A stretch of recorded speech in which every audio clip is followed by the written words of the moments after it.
Imagine a world where monsters laugh at our weapons. Even bombs are useless. They unleashed chaos. Unstoppable. But when all hope seemed lost, humanity found a chance. Mysterious, colorful doors appeared worldwide. Each hue signified a different power waiting within. Stepping through, ordinary people transformed into superpowered players. Finally, a force to fight back. At first, victory was theirs. Then, a new portal opened, releasing unstoppable horrors. Even the combined might of all players couldn't stand against them. Enter Subaru, our protagonist. He's about to change everything. With a single, Saitama-esque blow, he obliterated the ultimate monster. His secret? The power of the legendary Rainbow Door. How did he achieve such incredible strength? Let's uncover his extraordinary journey. Flashback.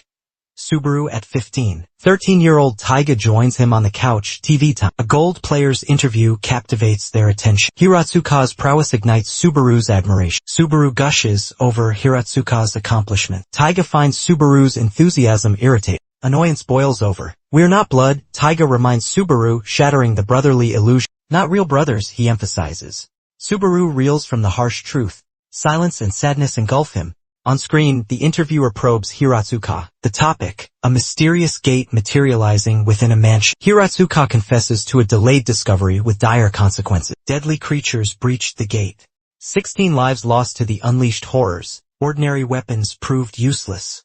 Only the chosen, selected by the trial's doors, possessed the power to vanquish the monster. Hiratsuka reveals a ticking clock on the otherworldly gate. Time's up. The creatures are coming.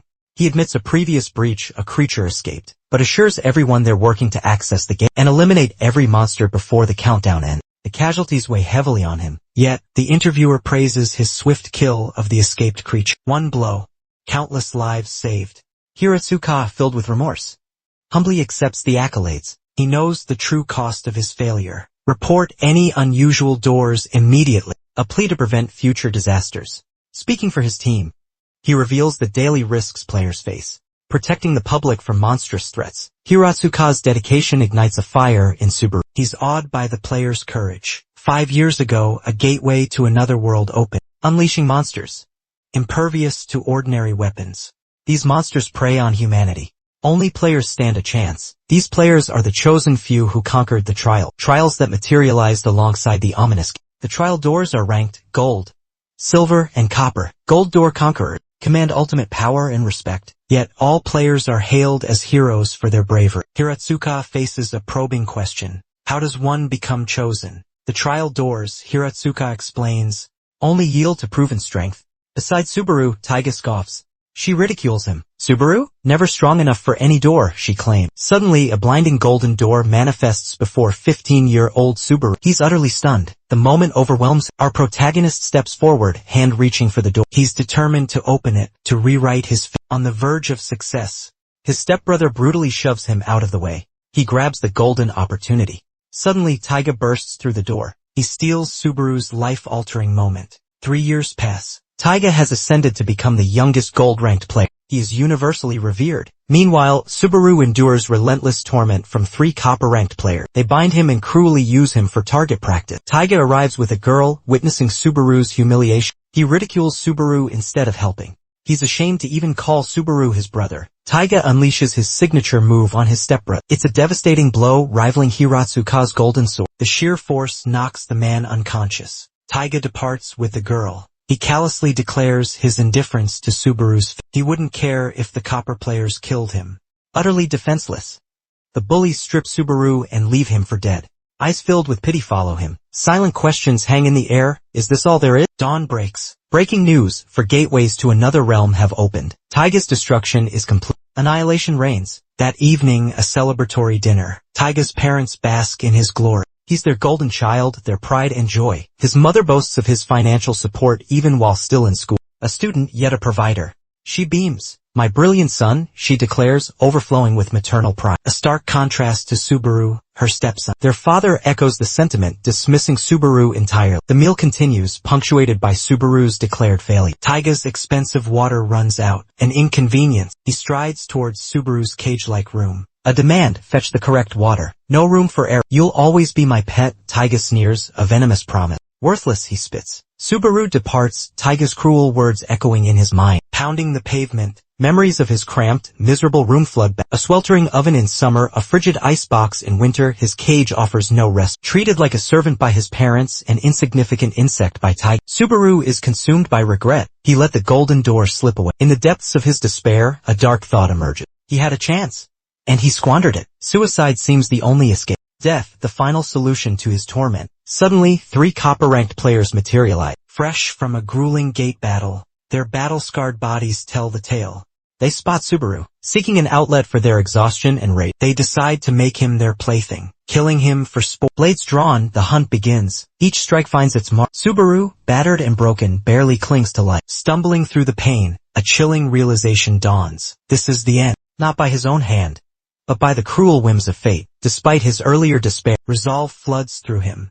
He refuses to die. Trapped at a dead end, Subaru faces the player's wrath. His pleas for mercy are drowned out by their brutal assault. Suddenly, 4 trial doors materialize between Subaru and his attacker. 3 gleam with gold, silver, and copper.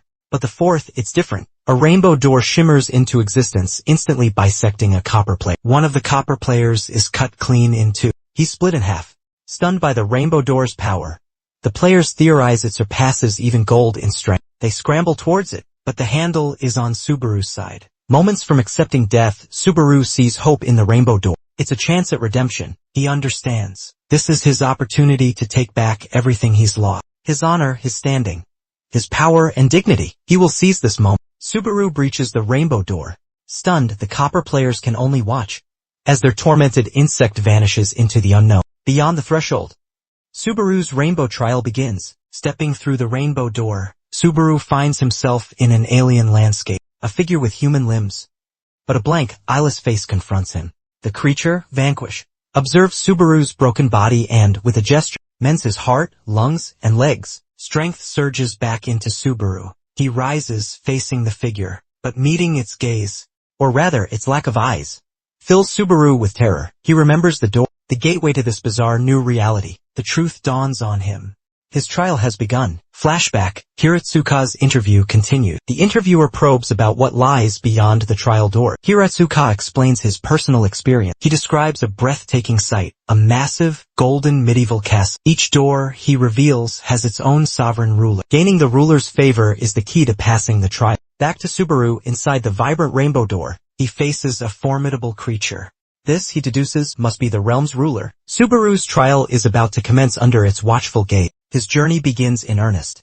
Within the rainbow door's radiant glow, Hiratsuka's words about the trial echo in Subaru's mind. He must confront the ruler. He must prove his worth, but the monstrous being before him is terrifying. Doubt grips Subaru. Landing a blow seems impossible. The ruler breaks the silence, questioning Subaru's hesitation. Why aren't you ready to fight? It demands. Subaru stammers a nervous reassurance. The ruler's response is swift. Begin the trial. Now, Subaru, baffled, inquires about the unfamiliar rainbow door. It's a concept entirely new to him. Vanquish, unimpressed by Subaru's hesitation, unleashes a terrifying display of power. Subaru is paralyzed with fear by the sudden move. Doubt gnaws at him. Can he even touch the ruler? The ruler's demand for another attack sends shivers down Subaru's spine. His legs betray his terror, trembling uncontrollably. The ruler questions Subaru's worthiness, his very presence at the door. Such uncertainty seems unfit for the chosen one. To goad him, Vanquish throws several swords at Subaru's feet. The command is clear. Choose a weapon and fight. A stark choice is presented. Prove your strength in battle or retreat back through the door. Return to the life you so desperately wanted to leave behind. Overwhelmed, Subaru reaches for the escape offered by the doorknob. He's about to turn it, to give up,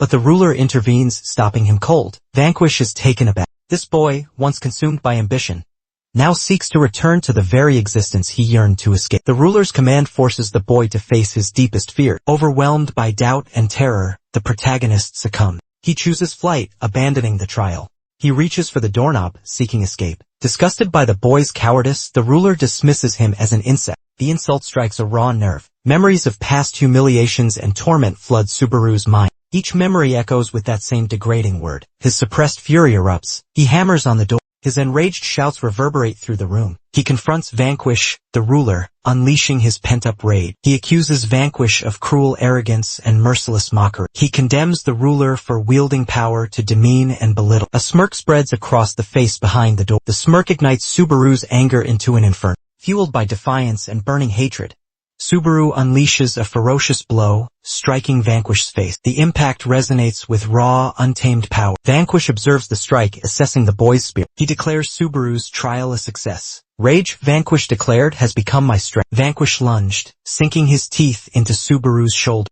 A surge of power flowed into the boy. Agony ripped through Subaru. Instinctively, he bit back. The transfer was complete. You have passed, Vanquish announced. You are a player now. He was officially in the game. I am Vanquish, he introduced himself. We shall meet again. A notification flashed. Level 1 blood mold skill acquired. 30 seconds to exit. The ground crumbled beneath him. The door vanished in 30 seconds. Panic surged as debris rained down. Terror gripped him. He had to escape. He scrambled to move, each second precious. Beyond the door, the copper players watched the rainbow door shatter. They scoffed, assuming his failure. Loser, they jeered. Suddenly, Subaru stumbled out of the collapsing doorway. He emerges from the door, alive, to the players' utter astonishment. Subaru, now a player, steps out from the radiant rainbow door. His eyes blaze with vibrant rainbow hues, mesmerizing all who see them. The two nearby copper-ranked players are captivated, momentarily stunned. Their awe quickly morphs into hostility, spearheaded by Saatari. One of the players, Saatari, accuses Subaru of stealing the door's power, its intended opportunity. Consumed by rage, Saatari lunges, sword aimed at Subaru. He strikes, but to everyone's shock, Subaru effortlessly sidesteps the attack. His movements are preternaturally precise, as if time itself has slowed around him. Saatari attacks relentlessly, swing after swing, but Subaru evades each blow with unnerving ease. The fight abruptly shifts, as Subaru seizes Sawatari's hand mid-swing, halting his momentum. Sawatari's attack is completely neutralized. Sawatari's fury explodes. He throws a punch, aiming squarely at Subaru's face. Subaru braces himself for the impact. The blow lands, but barely registers. A luminous screen materializes before him. It jolts him, an HP gauge starkly displayed. His life force, 155. Post-punch, 1 hour 73 minutes. The screen warns, HP at 0 equals incapacitation. He'll be helpless. Subaru grasps the reality. Self-preservation is paramount. Strategic combat is key to survival. The world shifts, becoming game-like before Subaru's eyes. Glowing bars, detailed menus, surreal, yet strangely empowering. He understands this is the player experience. This is how they see their world, and he's now undeniably part of it. Saatari and his companion witness the change. Subaru, a fully integrated player. The realization hits them. Frustration consumes Saatari. His attack ineffective against his perceived inferior. Rage simmered. He unleashes his ultimate skill. Red Rose. Subaru braces for Sawatari's next onslaught. This time, the force is amplified. The pressure is immense. Subaru blocks the blow, but the impact reverberates through him, bracing for death. He finds he's lost only some HP. The glowing screen reveals his vitality, 121. 173. Panic sets in. More hits like that, and it's game over. Meanwhile, Saatari is shocked. His car-crushing Red Rose attack barely scratched Subaru. This is unsettling. He's thrown. His companion, sensing danger, tells Saatari to run. The rainbow door's power, he explains, might even surpass a gold door in value. But Saatari, blinded by pride and fear of Subaru's potential, refuses to yield. He demands Subaru be eliminated while he's still level 1. He's terrified of Subaru's future strength. As they argue, Subaru senses their killing intent and bolts, but escape is cut short when Sawatari's accomplice ensnares him with an ash-wired skill. Unbreakable metallic wires bind him tight. Trapped and helpless, Subaru watches in terror as Saatari approaches. Sword drawn, Saatari prepares the killing blow. Desperation grips Subaru. He needs a skill, any skill, to survive. But how? Saatari lunges. Instinct takes over. For swords erupt from Subaru's body. A shield of steel forms. Sawatari's attack is blocked. Everyone is stunned. Even Subaru.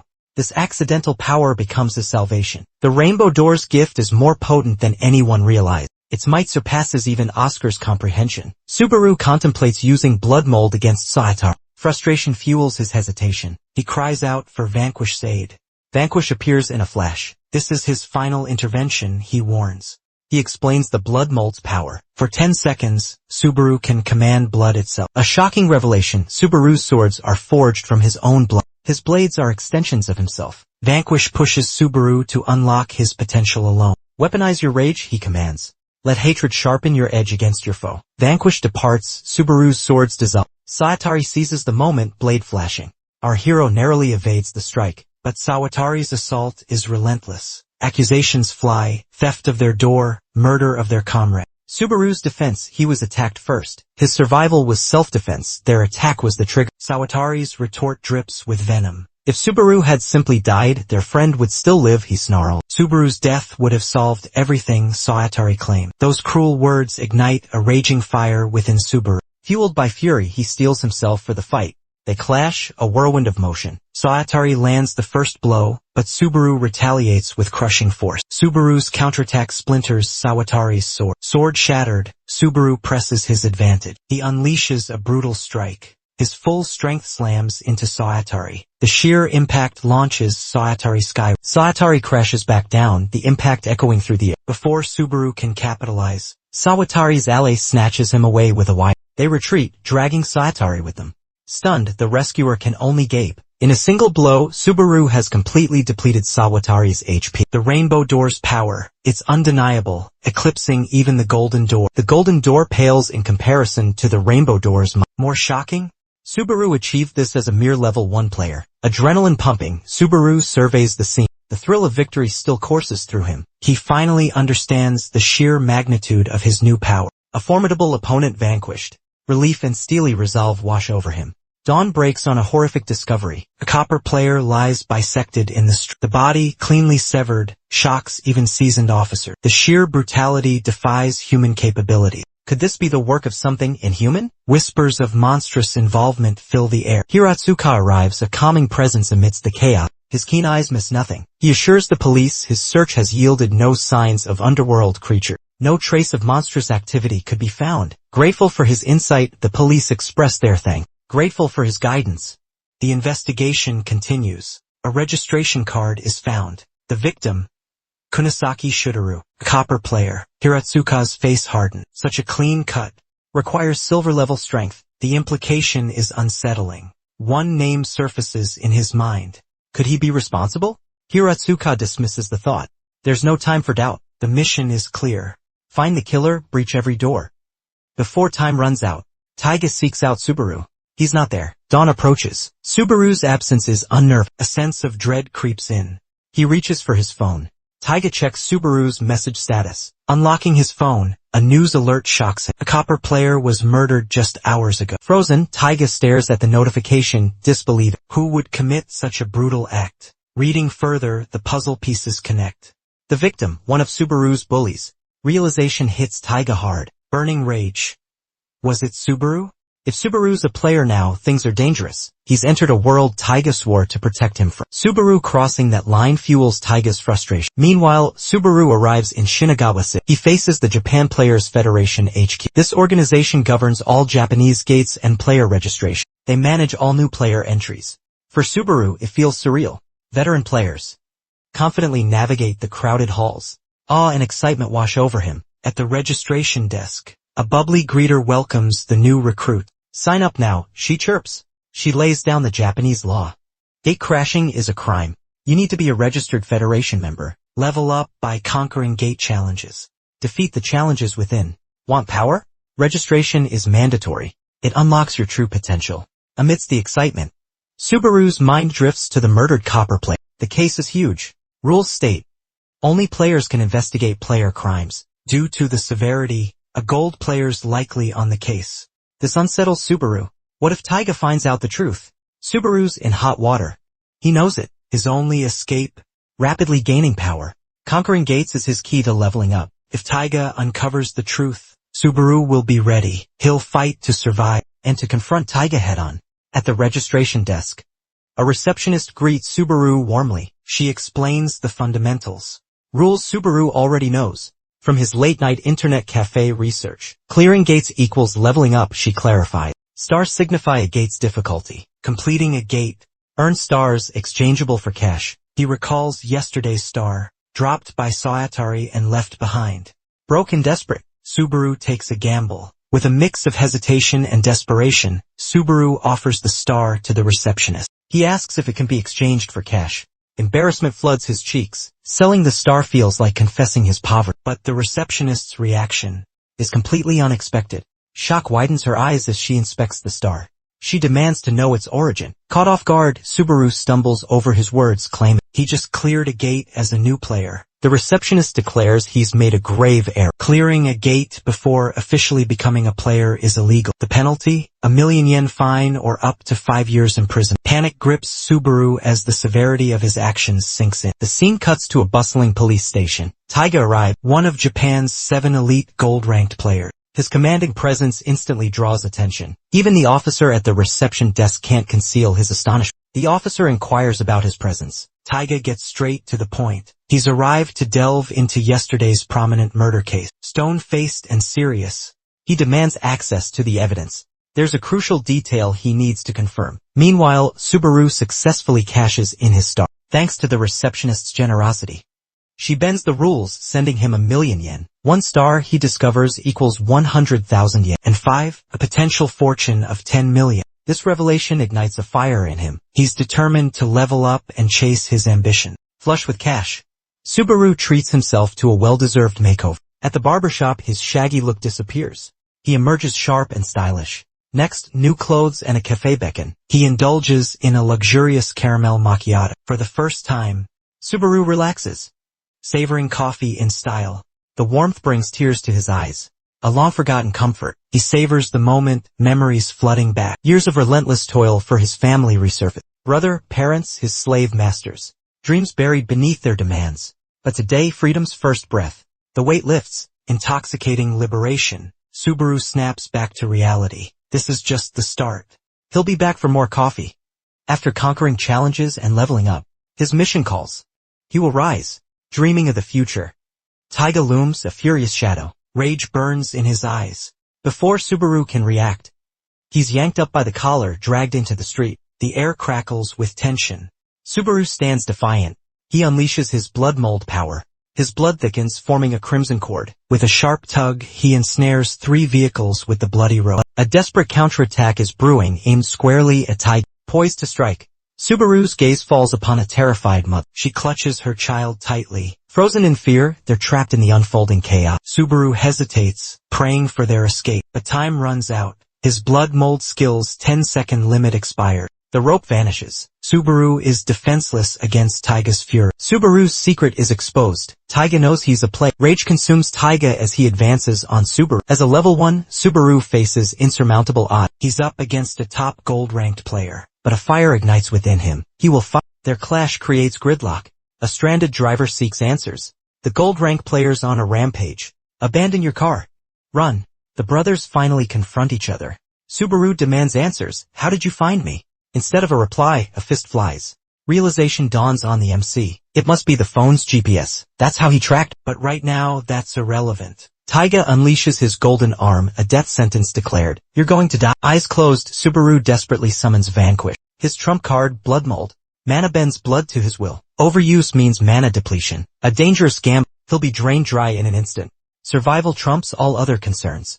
Only one thought remains, stay alive. Without a moment's notice, Taiga's golden arm strikes. Dodged. By a hair's breadth. He has to weaponize Blood Mold. And fast. Before his feet even touch the ground, Taiga's behind him, launching another brutal attack. Subaru narrowly escapes. Again, one wrong move, and it's over. Taiga scoffs, disgusted by such a desperate tact. He just needs one opening, one chance to strike. Suddenly, crimson smoke engulfs Subaru. He reappears behind his brother, fueled by pure rage. But his punch lacks the force, and he injures himself in the process. The same attack that obliterated Saotari barely phases his brother. While he reels in pain, Taiga lands a devastating blow, nearly depleting Subaru's health. Subaru refuses to yield.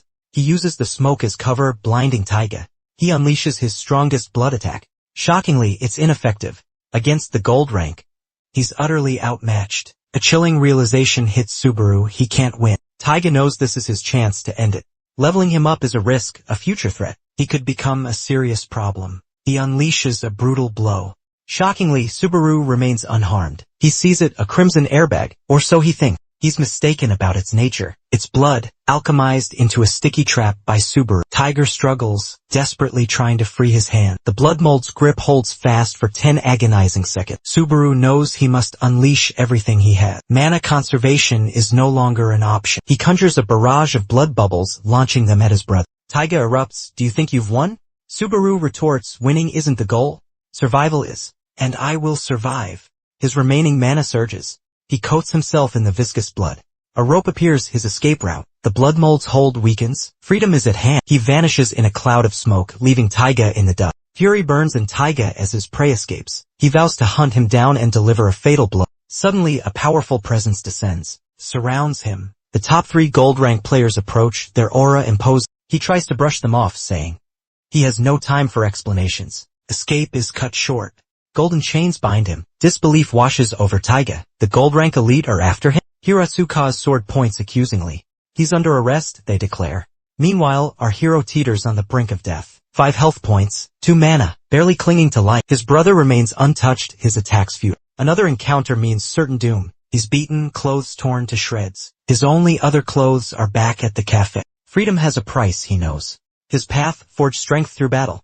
Elsewhere, a lone girl faces down a group, a gate reservation sparking the conflict. Her claim, the gate is hers, pre-booked. Their response, deaf ears, tempers flare, a knowing smile. Time to reveal her true nature. Sayaka, copper rank player, enters the fray. Mockery fills the air as she falls in battle, outnumbered. Level 8 she admits against their taunts. Her conqueror, level 13, insurmountable. Defeated, alone, her strength insufficient. A demand, surrender the gate. Their justification, survival of the fittest. Unwavering, she echoes their creed. Losing is not an option, survival demands victory. An impending attack. Halted by a sudden voice, Subaru arrives, a shift in the power dynamic. He questions their brutal selection process. Is this truly a contest of survival? He coolly requests to join their group. Enraged, the man shoves at him. Subaru reacts instantly, his skill sending the man crashing down. His face hardens. He declares his urgent need to grow stronger. He reveals his current level 1. The men, sensing an easy victory, scoff. They believe their superior stats guarantee a win. Subaru, a veteran of battles against formidable foes, finds their movements sluggish and predictable. His fists continue their relentless assault. The last man resorts to a skill, summoning a gun. He fires. Subaru effortlessly deflects the bullets with his blood mold shield. He swiftly finishes off his final opponent.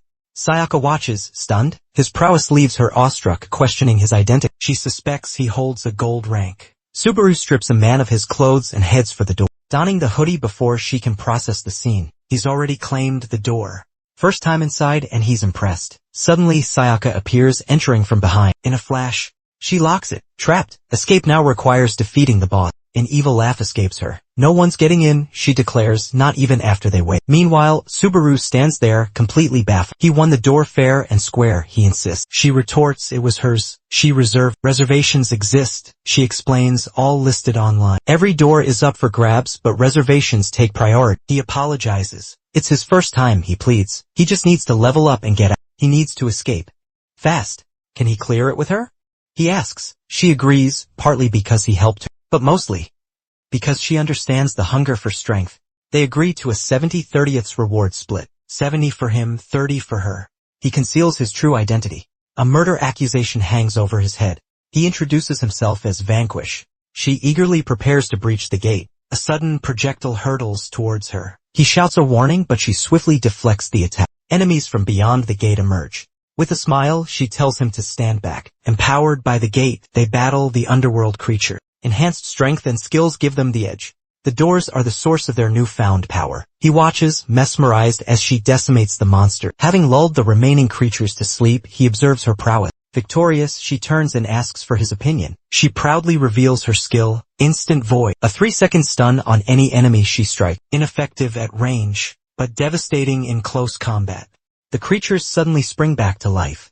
Her abilities affect a mere 3-second stun. A fatal oversight, she failed to capitalize on their immobility. Panic sets in, her cries for help pierce the air. Bound by her command, he remains steadfast. A realization dawns, her power, like the blood mold, is time limit. Her presence obstructs his blades, a new tactic is needed. Improvisation is key, he opts for an alternative weapon. Subaru's blood mold manifests as elongated, formidable rope. The ropes ensnare the monsters, constricting their throat. Suffocation ensues, the creatures collapse, vanquished. Victory brings advancement, each foe defeated fuels his progress. Level up, Subaru ascends to level 4. His blood mold skill evolves, its duration amplified. 15 seconds, the blood mold's potency extends. Taiga's inflicted wounds vanish, completely healed. Full restoration, HP and MP replenish to maximum capacity. Sayaka, knowing him only as Vanquish, is awestruck. He returns her praise, acknowledging her prowess. Humility prevails. She modestly dismisses her contribution. His advice: utilize her instant void every 3 seconds. This tactic, he explains, will give her a crucial edge in one-on-one combat. A revelation strikes Sayaka. This strategy could make her virtually unstoppable. Suddenly, they detect more creatures lurking in a nearby creek. Sayaka takes the initiative. Locking onto a monster, she executes Subaru's advice with impeccable timing. Victory comes swiftly. Emboldened, she flushes out the remaining hidden creatures. The hunt begins. One by one, they fall as Sayaka dispatches the lesser enemies. A formidable figure emerges, the boss. It's a level 17 goblin chief, flanked by a level 12 large kobold. Subaru directs Sayaka to keep clearing out the smaller foes. He'll handle the boss solo. The enemy duo unleashes a ferocious level 2 skill for it. The attack, potentially lethal, is met head-on by Subaru's blood shield. His enhanced skill holds firm. He withstands the blow. Meanwhile, Sayaka continues her relentless assault on the remaining monsters. Sayaka hesitates to join Subaru's boss fight. Her level 8 skills feel inadequate against the formidable foe. A silver-class archer proves a daunting opponent. Subaru struggles against the relentless boss. The goblin chief's ranged attacks keep Subaru at bay. The kobold's swift strikes overwhelm him. Their combined assault leaves Subaru vulnerable. He can't mount a proper counterattack. The boss unleashes Perforation, a devastating skill. It pierces even Subaru's formidable blood shield. Trapped and vulnerable, Subaru braces for impact. Suddenly, Sayaka intervenes, striking the kobold. Her instant void skill activates. Subaru's shocked. It should require a larger level gap. The reason becomes clear. Sayaka leveled up by defeating other monsters. Subaru capitalizes on the opening. He ensnares the kobold with a blood rope for an instant kill. Victory grants Subaru a level up to 6. His HP and MP fully replenish. Kobold down, Subaru sets his sights on the goblin chief. A blood-forged fist connects squarely with the archer's face. One strike, one kill. The boss is down. Victory brings power. Subaru levels his blood mold skill surges, now lasting 20 seconds. With enhanced power and Sayaka by his side, Subaru conquers his first gate. 8 cleared. A power level of 9 or higher leaves them completely stunned. They praise Subaru's might and retreat without a fight. Their abrupt shift in demeanor catches Subaru off guard. His partner suggests they're intimidated by his overwhelming strength. The duo is awarded 2 stars for their victory. Subaru proposes Sayaka claim the reward in her name. This piques her curiosity about his true identity. Later, celebrating at a cafe, she inquires if Vanquish is actually his name. She also probes about his incredible power for a level 1 player. She assures him she's not judging, just curious. Her curiosity is purely inquisitive. Sayaka confesses her gratitude for Subaru's rescue. She expresses her desire to continue as teammates. Subaru reveals his real name. He agrees to partner with her on future adventure. He recounts the past 2 days' events. Sayaka realizes his predicament is far more dire than she thought. She recognizes Subaru's need for greater strength to confront his stepbrother. Taiga reciprocates. She unveils her personal history. Her 2 sisters, both silver-ranked players, were once her teammates. They ostracized her for her perceived weakness. Now she's driven to surpass them. United by shared struggles and aspiration, they forge a pact for mutual growth and achieving their goal. Elsewhere, the focus shifts to Hiratsuka and the other gold-ranked player. At headquarters, Taiga is under confinement. This action triggers a critical shortage of gold players for clearing 5-star gate. Hiratsuka proposes enlisting copper-ranked player to assist in these high-level challenges. He reveals there are currently 7 5-star gates in Tokyo demanding immediate action. A top-ranked player announces Team Juliet, led by level 38 Hizaki Julieta. Meguro City's gates fall under their jurisdiction. Subaru and Sayaka encounter the silver-ranked team at headquarters. Intrigued, they wonder about the team's destination. Sayaka urges Subaru to prioritize reclaiming their star. Their next gate is their current objective. Coincidentally, their chosen gate is in Meguro City. Team Julieta shares the same destination. A 2-star gate awaits them. It's located atop a staircase. Sayaka collapses, bleeding profusely in Subaru's lap. Her injuries are grave. Subaru's rage simmers. He silently vows revenge. The scene cuts to the pair approaching their booked gate. Subaru inquires about its nature. Sayaka explains its accessibility. Free passage is granted as long as it's unlocked from within. A grand spiral staircase marks the entrance. It seems perfectly suited to Sayaka's skills. Taking the lead, she starts the climb. Subaru seals the gate behind them, beginning their trial. The quest commences, and instantly, skeletal figures rise from beneath the stairs. An ominous glow catches Subaru's eye below. He suspects it signals the boss's presence. A swarm of skeletons, thousands strong, ascend. The first one lunges for Sayaka. Subaru shields her with a barrier of blood. She retaliates swiftly, obliterating the skeleton. They realize every enemy is above level 10. Trapped, they must eliminate every single one. Subaru takes the defensive lead. He directs Sayaka to focus on single-target attack. Subaru senses a far greater power in this boss. He suggests taking turns to conserve energy. She refuses. Leveling up revitalizes her. Breaks are unnecessary. She urges Subaru to fight all out, until he too, witnessing power surge, unleashing a crimson torrent fueled by MP. A blood tide engulfs the stairs. Thousands of skeletons ensnared in one devastating blow. Sayaka capitalizes on the chaos, reaping a whirlwind of kills. She ascends to level 14. Their numbers dwindle rapidly. Subaru obliterates the remaining skeletal forces. His relentless assault propels him to level 16. Sayaka commends his prowess. A lurking skeleton targets Sayaka from behind. Subaru swiftly intercepts the threat. They strategize, maintain this momentum. Reach the bottom, growing stronger with each descent. Descending, Subaru's apprehension about the boss intensified. Ground floor reached. Level 19 achieved. Sayaka reaches level 20. Sayaka hits level 20. Showdown imminent. Confronting the formidable level 29 boss, the late Empress Judith. Her long-range strikes and unpredictable movements make her a formidable opponent. Subaru knows he has to take the lead. Judith's relentless assault continues, but Subaru uses his own blood as a defense, deflecting each blow. They soon realize getting close is impossible. Under this constant barrage, Subaru observes something crucial. Judith's attacks are fueled by her MP. A thought sparks. Could his blood mold skill be the key? Sayaka's instant void is out, the level difference is too great. He decides to gamble on blood mold. But before acting, he looks at his partner. He remembers their vow to grow stronger, together. If he defeats Judith alone, Sayaka will miss out on crucial experience. They need to remain evenly matched. Remembering this, he'll shield her from the boss's onslaught, giving her a window to unleash the blood mold's power. Subaru immobilizes Judith, holding her fast. Sayaka seizes the opportunity. Her strike lands squarely on Judith's face, swift and precise. As Sayaka's assault continues, Subaru issues a 5-second warning on the blood mold. The skill expires, and Sayaka retreats just in time. Judith retaliates with a swift counterattack. Subaru's blood shield intercepts the blow. Sayaka is saved at the last possible moment. They reprise their tactic, but Judith's words halt their advance. Both are stunned into silence. The boss demands to know the source of Subaru's skill. Her voice drips with disbelief, deep and unsettled. She accuses him of wielding power inherited from Vanquish. The mere thought sends her into a rage. Expending all her MP, Judith transforms into something even more monstrous. Judith unleashes a devastating energy blast. Subaru counters with an MP-powered shield, but the force is overwhelming. His MP plummets. He needs to end this now. With fierce determination, Subaru's blood transforms into a spear, launched with brutal force. Judith is impaled, defeated. Level up, 21. His partner also gains significant experience. Judith's words linger, unsettling Subaru. Her knowledge of Vanquish suggests a connection between the underworld and the gate owner. Subaru will uncover the truth. A moment of respite shattered by a chilling realization. The gate unlock notification never came. Are they trapped? Fear sets in. A shimmering rainbow door suddenly appears. Sayaka identifies the unexpected portal, a trial door. Completing it grants players rare new ability. The top gold player, she reveals, has conquered 7 doors and become practically untouchable. Ambition and curiosity ignited. Subaru charges through the instant it unlocks. A sudden attack. Subaru's arm is sliced, his partner brutally struck. She crashes to the ground. Rage and shock consume him. At the door stands a figure. This time, it's not Vanquish. He rushes to Sayaka, blood flows freely from her wound. The figure smirks, mocking Subaru, calling him a mere insect.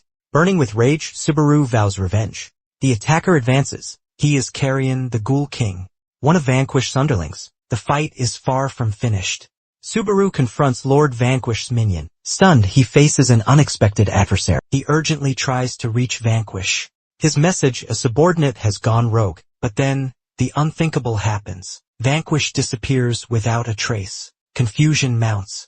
The the subordinate reveals a shocking truth. Lord Vanquish is a mere illusion, a product of the blood mold technique. The Lord inside him is nothing but a fabrication. To pass the trial, a self-inflicted wound is required. He must draw his own blood to succeed. Before the explanation ends, Subaru launches a relentless attack. But Carrion effortlessly evades the assault. He's simply too swift. Victory's reward, one of Lord Vanquish's most prized possessions. A treasure of immense power awaits. Ignoring the offer, Subaru unleashes a furious blood whip attack. He wants answers, not treasure. His blood whip cracks with ferocious power. The subordinate acknowledges the impressive force. He's certain the protagonist won't even come close. He reveals he and Lord Vanquish have been watching, analyzing every move. He's fully aware of the protagonist's adaptive ability. He knows the protagonist can mirror any fighting style. Fueled by the need to save his friend, Subaru charges, demanding a direct confrontation. Accepting the challenge, the subordinate engages. The battle begins. Subaru's blood armor is sliced through like paper. A brutal slash marks his face. Subaru collapses, blood dripping. Carrion unleashes his taunts. He boasts that his sword carries Lord Vanquish's power. He declares his weapon unstoppable, mocking Subaru's plan. Suddenly, a surge of blood attacks from below. Laughter erupts. Subaru's blood whip, extended beneath his feet, catches him off guard. Intrigued, even impressed, he recognizes Subaru's potential.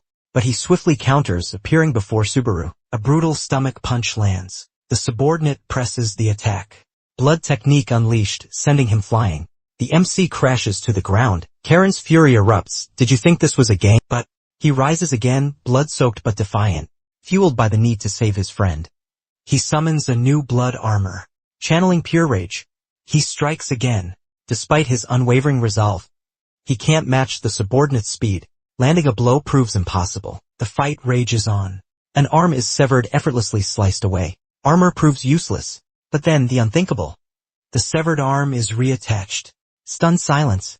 His brutal assault continues relentlessly. He tears Subaru apart again and again. Using his blood, Subaru reassembles himself after each dismemberment. The strain on his body is immense. A realization dawns on the subordinate. This relentless struggle is pushing him to the breaking point. Each regeneration drains him of more mana. He laughs. The MC's self-sacrificing spirit awes him. Karen remembers a conversation with Lord Vanquish about Subaru's tenacity. Vanquish had commented on Subaru's unyielding spirit. Even against insurmountable pain and overwhelming odds, Subaru fought back. He even dared to bite back. The memory triggers laughter. Admiration for Subaru's ferocity grows. Back in the present, Karen laughs, admitting a newfound liking for Subaru. But looking at Subaru's face, terror strikes him. Subaru is on the verge of losing control. Mustering his last reserves, he forms a bloodland. His blood mold skill takes shape. He lunges forward without a second thought.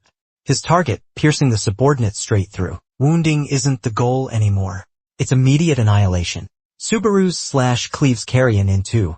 Shockingly, Carrion remains alive. He even laughs. He mocks Subaru's attempt at a quick victory. Subaru snaps, fury in his eyes. Just die, he roars. Sayaka needs a hospital. Now. Escape is the only way. Karen urges calm.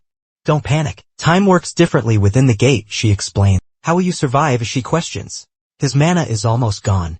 There was no other way, Subaru answers. Sayaka's life is his sole focus. He has to save her. Overhearing this, an irritated Karen questions Subaru's feelings for the girl. Tears welling, Subaru vehemently denies any romantic involvement. It's not about love, he insists. He recounts a pact with Sayaka, a vow to never forsake each other. She's his first ever friend, he reveals. Carrion is stunned into silence, the weight of Subaru's words settling heavily. He flashes back to his own rescue by Vanquish. The memory of his own vow to never abandon or betray surfaces, bringing a stark realization. Carrion offers Subaru an unexpected apology. He bestows upon Subaru the divine chisel. A remarkable skill to bypass academic levels is granted. Bewilderment washes over Subaru. Subaru questions Carrion's generosity, facing imminent death. Carrion declares Subaru's victory a gateway clear. The gate has been successfully conquered through Subaru's triumph. Subaru's health and mana fully restored as he levels. Carrion reveals his underworldly origins. He shares a kinship with the formidable Lord Vanquish. Time is short, a crucial revelation awaits.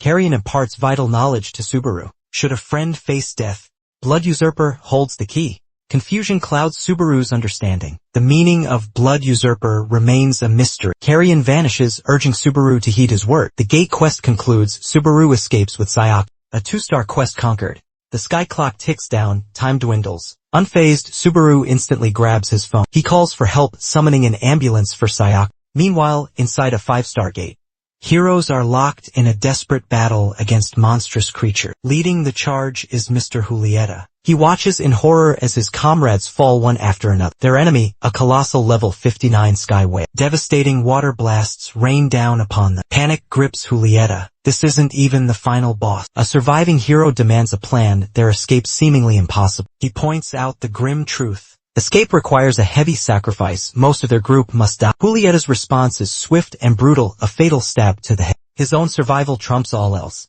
Suddenly, a notification flashes. The majority of the group is dead. Julieta erupts in laughter, his escape now secure. The remaining heroes cry out in protest.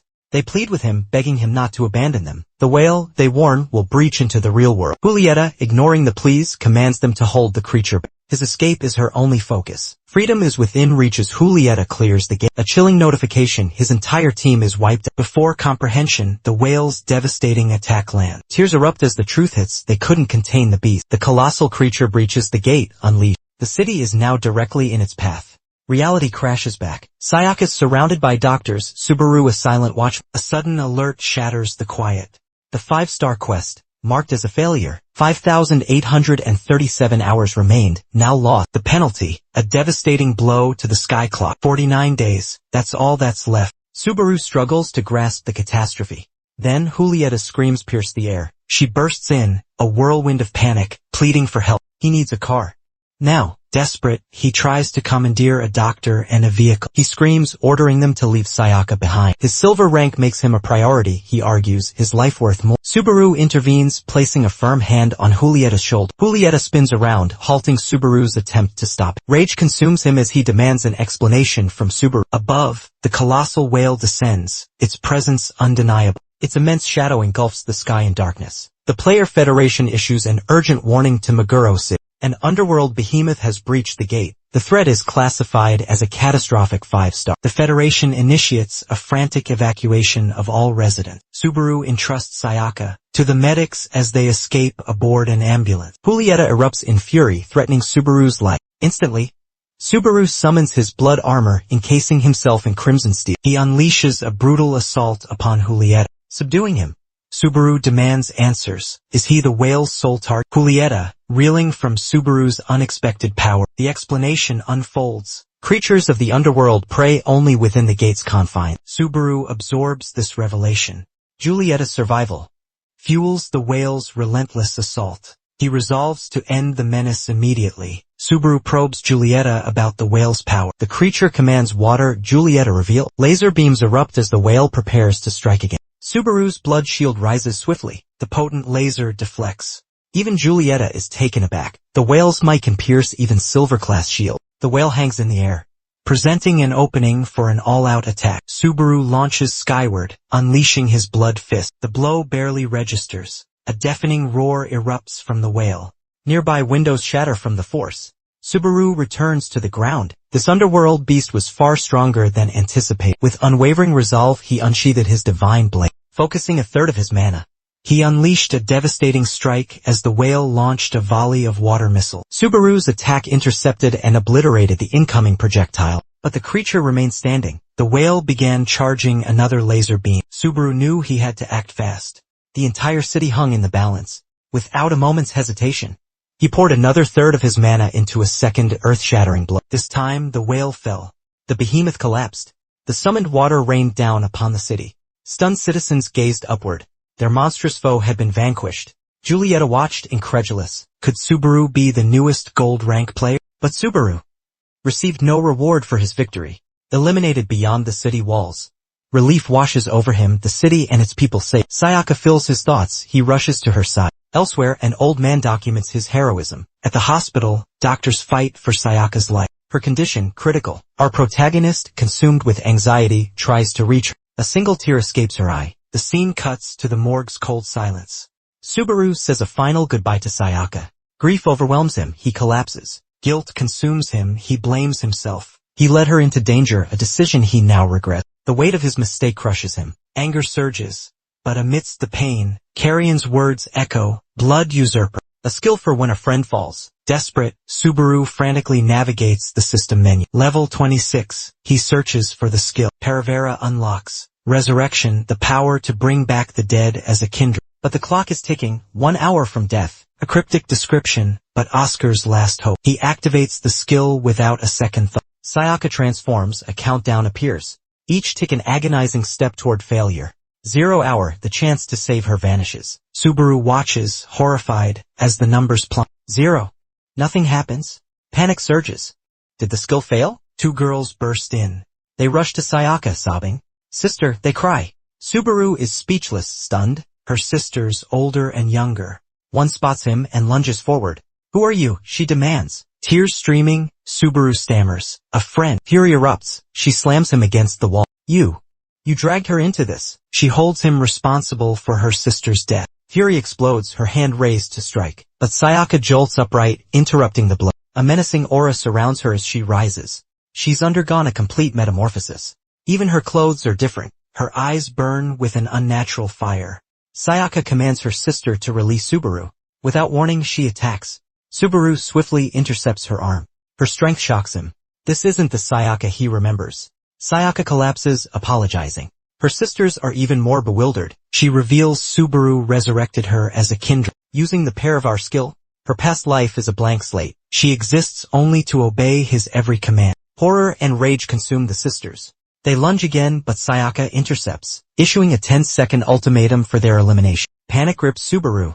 He intercepts her impending attack. His blood mold technique swiftly binds them. Securing Sayaka, he escapes with the sisters restrained. Confusion overwhelms Subaru as he flees. Sayaka is unrecognizable, a stranger in his arm. Her memories erased, her personality transformed. She questions the sisters' fate. Subaru's quest for answers remains paramount. The true meaning of kindred compels him. A massive screen captures Subaru's attention. A news broadcast flashes across its surface. His battle with the whale dominates the headlines. His face now plastered throughout the city. The encounter has gone viral. Before comprehension dawns, 2 players materialize before him. Udo, the 3rd-ranked gold player, stands revealed. And beside him, Shikishima, a formidable presence, the 2nd-ranked gold player. Their aura alone commands respect, radiating power. Yet, Subaru detects a stronger force lurking nearby, unseen. The players acknowledge an unseen presence, their words hanging in the air. Hiratsuka answers their summons, stepping into view. A confident smile graces his lips as he approaches. Hiratsuka closes the distance, his gaze fixed on Subaru. He calmly reveals Subaru's predicament. He's a suspect, accused of demolishing a commercial complex near Shinagawa City. And graver still, suspected of murdering a fellow player. A former classmate, now lost to a tragic end. His smile unnerving, Hiratsuka offers a disarming explanation. He merely seeks a conversation, a simple exchange of words. Japan's reigning champion, the undisputed strongest player, and the very player Subaru holds in highest regard. Hiratsuka allays his fears, urging him to relax. The suspicions, he assures him, have been dispelled. Settled within the car, the truth begins to unfold. He explains the unprecedented nature of the Rainbow Door, a phenomenon never before witnessed, a global first. 2 trials down, 1 friend revived. He's unstoppable. Subaru verifies the victories and addresses lingering doubt. A tablet is presented, evidence awaits. The screen flickers to life, his battle against the colossal whale. The truth unfolds. The mall's devastation, from beginning to end, captured. Caught on camera, undeniable proof. The footage exonerates him, painting him as Taiga's target. However, Kunazaki's death still shrouded in mystery. The gateway, the transforming door, materialized, bisecting Kunizaki. 2 witnesses corroborate the story, solidifying Subaru's innocence. All accusations dismissed, cleared of suspicion, rising as a hero. From suspect to savior. News spreads, a 5-star gate creature vanquished. His tale unravels Taiga's enigmatic actions, Shikishima revealed. Taiga's peculiar behavior finally makes sense. His sole ability, the golden arm. His crime? Stealing another player's door, blocking the appearance of a second. Taiga's true colors were revealed. He kept Subaru close, ready to steal any reappearing door. Descending through headquarters, they reach basement level 6. Taiga's imprisoned in a specialized cell, built for rogue players. Seeing Subaru, Taiga erupts in a furious growl. Shikishima confronts him, kicking the bars. Armed with Subaru's testimony, the investigation can begin. The news ignites Taiga's fury. He threatens Subaru, Sayaka intervenes. The protagonist halts her. He faces Taiga's rage with unexpected calm. Taiga's screams echo as they depart. Udo questions Hiratsuki about Subaru's freedom. Hiratsuki offers reassurance. Subaru will be granted certain privileges. A report on a 6-star gate appearance catches his eye. His resolve strengthens. They need him even more powerful. Later, Subaru cashes in his hard-earned 2-star reward. The receptionist announces his payout, 300,000 yen, plus a hefty 20 million yen bonus for conquering that 5-star underworld terror. A card is presented. It unlocks exclusive Federation privileges, free access to select establishments, hotels, convenience stores. Subaru absorbs this windfall as whispers arise behind him. Players, recognizing him from the viral video, speculate about his rank. They buzz with curiosity about the mysterious victim. The receptionist, with a knowing smile, informs Subaru she's broadcast his triumph to everyone. She poses the question, what's next? Power, fame, fortune, now what? Subaru confronts a new challenge, defining his desire. Back in the prison's depths, Taiga erupts. A girl materializes, binding him with gleaming golden chain. She's Kinokawa, a gold-ranked player, and the receptionist Subaru spoke with earlier. With a swift move, she effortlessly pins him. Taiga's stunned. Subaru's power has become overwhelming. He bitterly regrets underestimating him. Consumed by anger, he blames the world. As Taiga's rage intensifies, a dark door manifests behind him. A purple door appears, and a terrified girl questions Taiga's action. He's just as shocked as she is. The door beckons him, whispering that the world has rejected him. A hand reaches out from the door. An invitation despite his golden chains. Multiple hands emerge, pulling him towards the gate. The girl fights back with a golden chain, but the gate's energy shatters it. She begins to disintegrate. The entity within continues its tempting whisper, offering Taiga power to destroy everything. Nearby, in a hotel, Subaru lay sprawled on the floor, lost in thought. Sayaka inquired, what's troubling you? He was still mulling over her previous inquiry. What are your plans now? She had asked. He looked at her. What should I call you? Using her full name felt too formal. Saya is fine, she offered. Can you be restored? He asked hopefully. Show me your skill window, Saya requested. His next skill unlocked at level 35. Another door will likely open then, she explained. At that point, she began. Ask those beyond the door for help. Perhaps they can bring her back, she suggested. Grateful, Subaru focused on leveling up. They immediately began preparations. A 3-star gate was found near a storefront.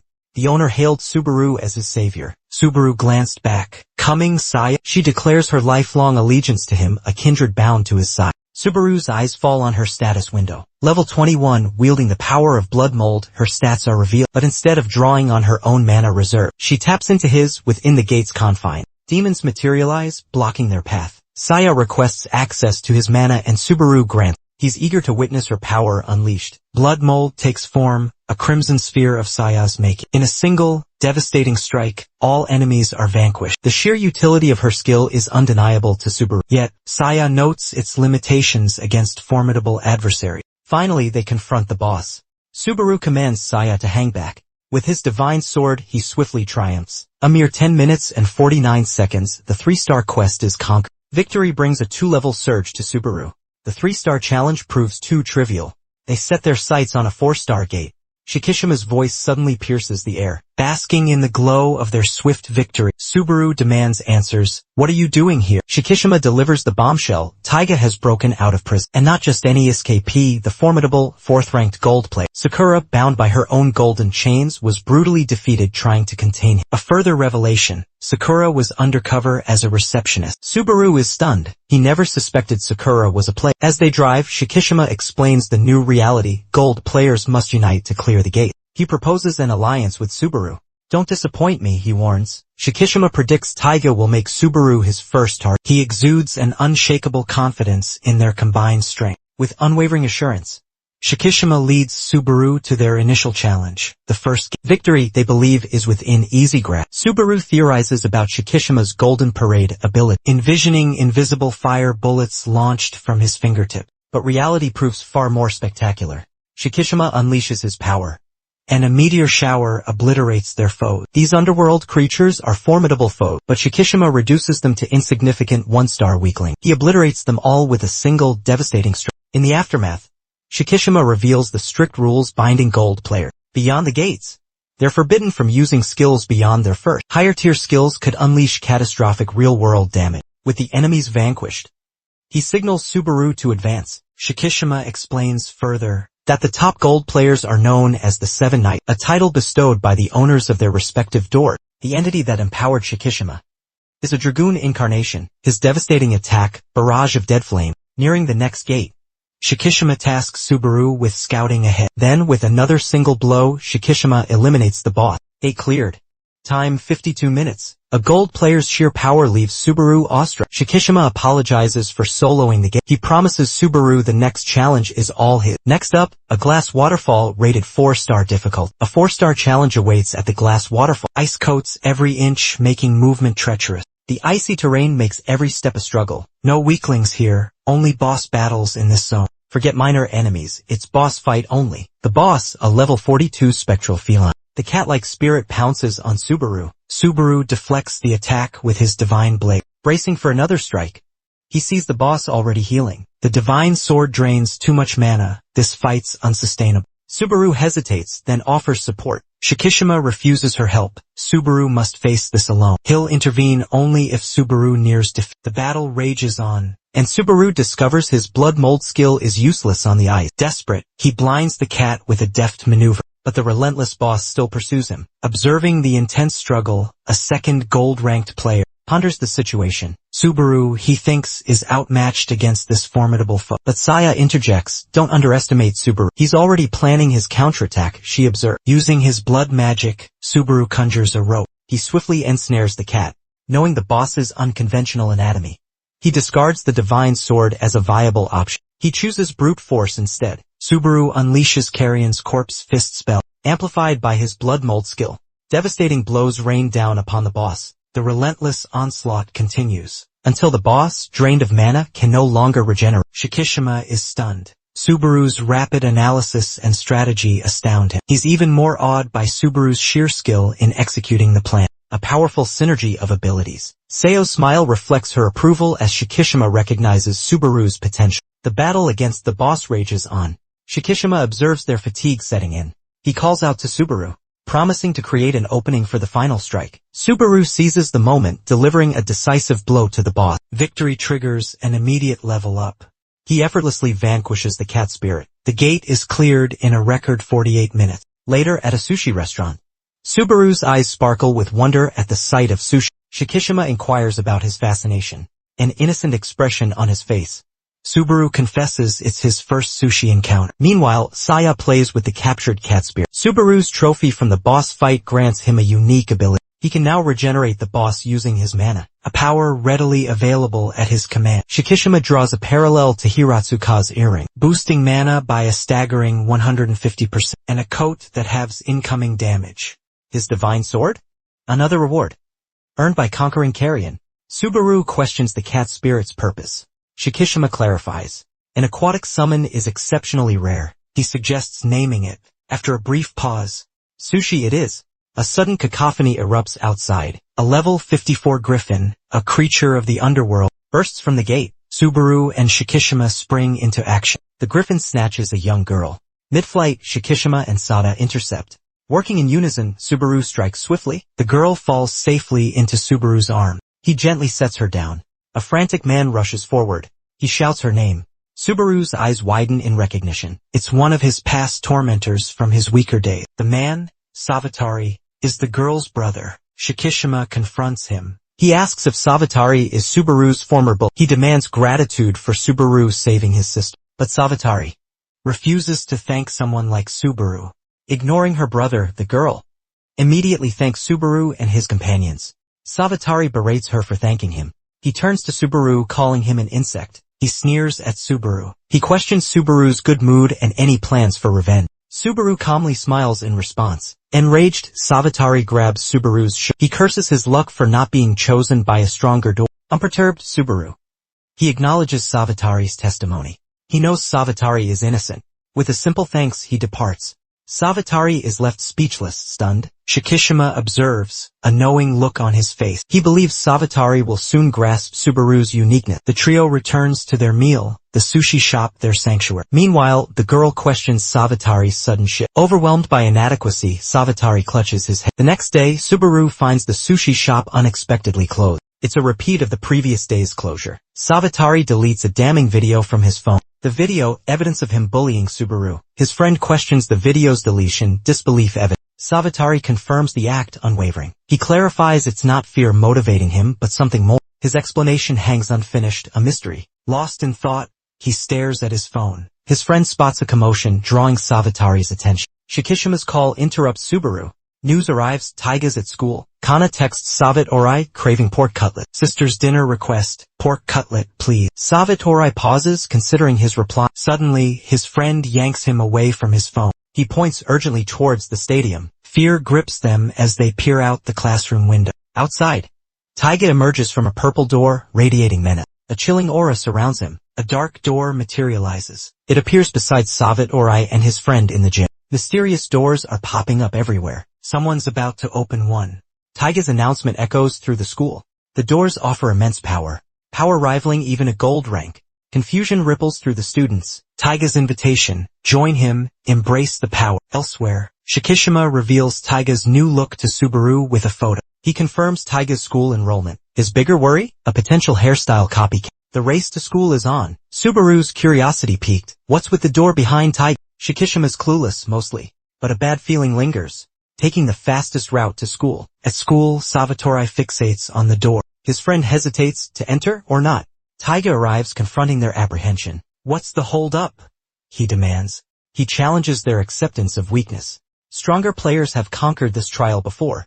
They've walked this path. Lost in thought, Savatari's past resurfaces. A memory of Kana in a disheveled room. Tears and questions of abandonment. Self-blame consumes her. Consumed by the fear of abandonment. A reassuring smile meets her tears. Don't cry, he whispers, you have me. Brutal kicks interrupt his desperate search for scrap. Hunger gnaws, the cold bites deep. A birthday celebration unfolds behind warm windows, a stark contrast to his despair. His longing gaze is met by the swift, harsh closure of curtains. Kana's fate haunts him, a chilling premonition. His body succumbs, hope extinguished. On the verge of surrender, a glimmer of bronze appears, a 5-star door. Savatari confronts Taiga. Why this charade? You're a chosen one too. Taiga's laughter echoes, chilling. Subaru was chosen. I merely took what was his. A stolen destiny, a pilfered door. The doors, they say, choose the pure of heart. Soul purity, the key to the unknown. Disbelief flares, scorching his pride. Subaru, deemed worthy? Unacceptable. The rainbow door, a symbol of Subaru's supposed purity, ignites a furious rage within him. He demands Subaru's eternal subservience. He vows to reshape the world. His method, exploiting the back door that chose. Taiga proposes an alliance with Savatari. Their shared goal, Subaru's downfall. Savatari hesitates. Fear of death forces his hand. His sister's well-being is his priority. Exiting with his friend, his phone buzzes. A notification from Kana appears. It's a message from Kana. She expresses gratitude for the pork cutlet invitation. He's deemed kind. Memory floods back. The bronze door reappears, offering a second chance. He sees an opportunity to provide for Kana. Savatari assembles a group of bullies at school. Retribution is their motive. News arrives, Taiga has enrolled. His brother is also a student there. They locate Subaru in a classroom. A nervous, bespectacled figure. Savatari unleashes his cruelty, stones thrown, a dirty mop smear. Despite praise, a realization, his kindness is a facade. He's nothing but a coward, preying on those weaker than himself. Phone in hand, he hesitates at the door. Uncertainty strikes, then a sudden request. He asks Itoshima to cook pork cutlets for his sister. Confusion, then agreement from his friend. A smile curves Savatari's lips. He adds a request. Apologize to his sister. Turning back to Taiga, he prepares to unleash his power. Taiga questions his motives. Savatari reveals Subaru's act of saving his sister. He remembers, no blame, only gratitude. The thanks made him feel utterly insignificant. Exhausted, lying on the ground, memories surface. Thoughts of Kana, her future without him. Subaru's selfless sacrifice, the griffin slain. His sister saved despite the world's darkness. Subaru's presence was a reassuring constant. Taiga, startled, leaps off the windowsill.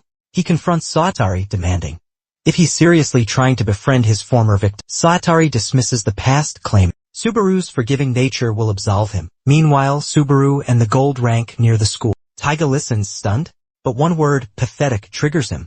He snaps, seizing Savatari's head. Even in his final moments, his sister occupies his thoughts. His only wish, her happiness. Subaru bursts into the classroom.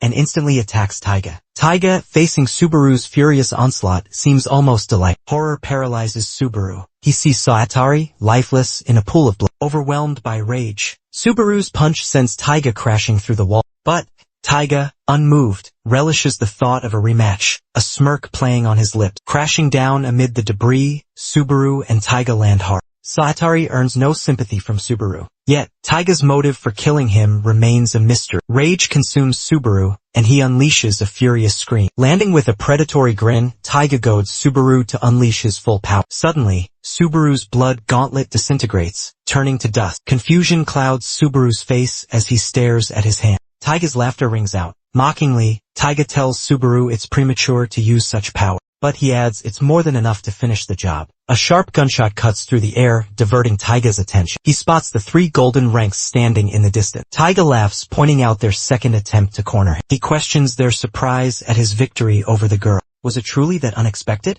He taunts them about underestimating his power. Mid-sentence, Hiratsuka's blade flashes, severing Taiga's arm. Agony racks Taiga, yet laughter still escapes his lip. He remarks on witnessing a rare sight, a negative expression on Oscar's face. Hiratsuka concurs. He's surprised to see genuine anger from Oscar. Subaru is stunned by the top gold rank's sheer power. Hiratsuka checks on Subaru's well-being. Subaru nods, but this enrages Taiga, triggering an immediate attack. A colossal arm attempts to crush Hiratsuka. Hiratsuka's sword shatters upon defending. Subaru watches in disbelief as the sword disintegrates. Struggling to process the events, Subaru yells. Before Subaru can react, Udo intervenes. A golden wall imprisons Taiga. Subaru leaps back as the barrier materializes. Udo concentrates intently, containing Taiga. This second spell breaks protocol. Is forbidden outside a gate. Shikishima and Saya launch a joint assault on the trapped Taiga. Taiga effortlessly neutralizes their attacks. Cracks spiderweb across the golden wall. Taiga's laughter rings out as the barrier shatters. Even Udo is stunned by Taiga's sheer power. His strength surpasses all expectation. The group realizes Taiga's smoke holds a hidden effect. Udo requests Hiratsuka's permission to unleash his full ability. But Hiratsuka warns, such action would needlessly endanger lives. And that's precisely Taiga's aim. Shikishima analyzes the peculiar effect of Taiga's smoke. He recalls Kinokawa's hands and feet instantly aging and decaying. After their recent encounter with Taiga, a chilling realization dawns.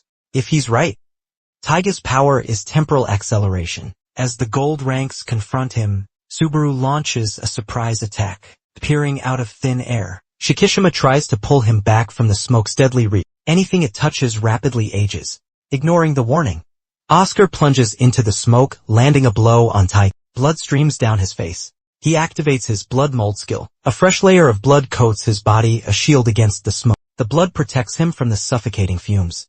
Taiga stares, bewildered. Your reign of terror ends now, Oscar declares. Oscar unleashes a new power, Immortal Inverness. Subaru's taunt enrages Taiga. Suddenly, doors materialize around the player. Each player is now near a door. Subaru eyes the purple doors, smoke curling from beneath. Smoke seeps from the ominous portals. Instinctively, the players huddle together, avoiding the spreading smoke. Hiratsuka is stunned. He's never witnessed a door summoning skill before. If you can resist my smoke, Taiga threatens, I'll kill your friends instead. Then I'll just eliminate your allies, Taiga declares. Oscar's eyes close, haunted by Sayaka's death. Trapped in a thick smoke, the group faces certain doom. Given the situation, Hiratsuka authorizes Shikishima and Udo to unleash their full second-level skill potential. Rainbow energy floods the area, escalating the tension and unsettling everyone present. Subaru confronts Taiga directly. He demands answers for Taiga's attack on his friend. Rage consumes Subaru. His intense hatred triggers a conditional skill. Fueled by his rage, Subaru's abilities surge by 30%. The skill's previous negligible effect is now amplified due to the closing power gap. Subaru now overpowers Taiga. They clash head-on. Smoke engulfs Taiga as Subaru descends with an aerial attack. Taiga blocks the kick, but the sheer force cracks his arm. His arm breaks under the pressure. The MC lashes out with his blood whip. It coils around Taiga's shattered arm. Ignoring Taiga's screams, the relentless assault continued. A brutal punch sends Taiga flying. Blood splatters everywhere. He then activates the Immortal Inverness skill. Subaru's nervous system gets a sudden upgrade. He commands the armor's tentacles with newfound precision. No more manual control needed. Those tentacles? An inescapable trap. Caught?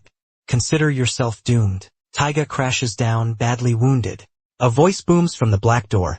It proclaims, the protagonist's blood manipulation is pure vanquished tech. Taiga's hopelessly outmatched. Stop, Subaru, Shikishima shouts. They need answers. The words break through Subaru's fury. His rage subsides. Rainbow eyes fade, composure returns. What about the smoke? He asks. Saya can clear it, suggests Shikishima. Blood pools by the door. The metallic stench of iron unnerves them. It's a chemical reaction, explains Shikishima. It begins to vanish, consumed by the fog. His gaze snaps to the door. He challenges the door's owner, seeking confirmation. A colossal yellow eye bursts from the darkness. The owner's voice praises their swift counterattack. Shikishima demands the entity's purpose. Its answer, the sky clock's destruction.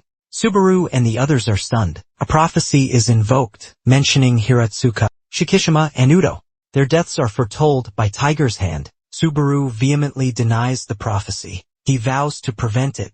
The creature laughs. Subaru, it declares, is the most vigilant of them all. Subaru demands the owner's name. The answer, Kakageji, the Black Amniotic King. Students gather near a fence, buzzing about Tiger's defeat. A rooftop rendezvous, 3 figures gather. What now, Kay? A friend inquires, seeking guidance. Across the way, a menacing presence looms on a neighboring rooftop. Kay, lost in thought, contemplates their next move. Back in the fray, Kakagaji delivers a chilling revelation. It's a world-ending entity. This being seeks total annihilation. Subaru launches a furious assault, but the portal vanishes, swallowing Taiga whole. Gold-rank warriors converge, attempting to breach the disappearing doorway. They must prevent the creature's escape. Failure. The portal flickers out of existence. Saya's scorn drips from her words as she mocks their incompetence. Shikishima confesses his paralysis during the battle. He was held captive. An unseen force restrained him. 2 more adversaries materialized on the rooftop amidst the chaos, and they surpass even Taiga in power, Shikishima warned. The implications are dire. Subaru fears their enemies hold a significant advantage. Their plans within the portal are already in motion. The creature berates Taiga for his weakness, his defeat at the hands of the gold rank. But it promises even greater power. Kakagaji welcomes all players who dare to enter. One player issues a chilling warning. Betrayal is imminent, unless they gain strength. Fast. Among them, Kay and a mysterious figure in black. Kay reveals his motive. He followed the man in black. That's why he stepped through the door. The creature revels in the gathering crowd. It's time to prepare. The plan is in motion. Outside, Sawatari's funeral is underway. His sister clutches his photo, grief-stricken. Her gaze is fixed on the ground, lost in sorrow.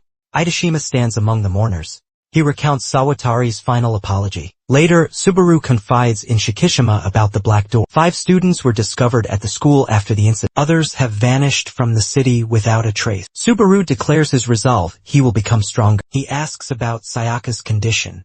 He enters the next door. Shikishima recommends Hiratsuka as Subaru's new trainer. The following day, Subaru and Saya seek out Hiratsuka. Shikishima doubted his own ability to teach Subaru due to their contrasting combat styles. Thus, he believed training with a top-rank agent was optimal. Subaru, thrilled by the learning opportunity, heads to their designated gate with Saya. Their path intersects with the Happy Yamada Club, a silver team under Yamada's leadership. The club claims prior reservation of the gate. Checking his notes, Hiratsuka apologizes for the error. Their actual gate, he explains, is in Narumasa. It's a 4-star gate known as the Mysterious Jungle. Upon entering, Hiratsuka cautions Subaru about the gate's difficulty rating, explaining that it's merely an estimate. Subaru lets out a sudden yell. He's shocked to find Hiratsuka standing waist-deep in a swamp. Unfazed, Hiratsuka sinks completely into the mire. Subaru recalls Shikishima's warning about Hiratsuka's eccentricity. His only weapon, brute strength. He considers using his blood mold ability to assist. Suddenly, a colossal iron ant appears. Hiratsuka unleashes his Titan's blade spell, escaping the swamp. The ant falls, slain in his escape. Subaru's filled with gratitude for Hiratsuka becoming a plague. Meanwhile, Hiratsuka reflects on his near-death experience. Throughout his childhood, Hiratsuka lacked any special talent. His parents hoped he'd be brilliant. Instead of disappointment, they showered him with unwavering love. In 4th grade, he rescued a friend from bullies. The next day, however, that same friend joined the bullies in attacking him.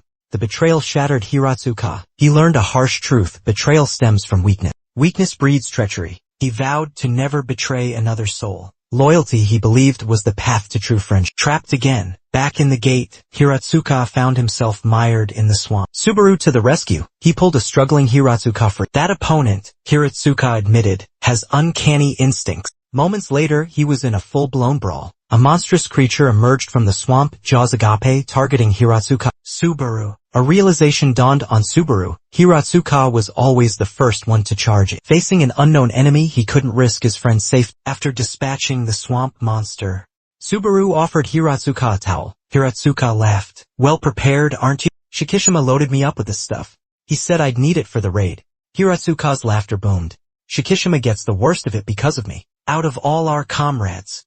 While they were inside the gate, Shikishima was drowning in paperwork. Ease up, Udo advised. Let Hiratsuka pull his weight. Shikishima erupted. It's pointless. Paperwork isn't his forte. Kinokawa's hospitalization leaves them shorthand. Hiratsuka reveals a long-standing collaboration. He's worked with the other top-tier gold rank since the Players' Federation's inception.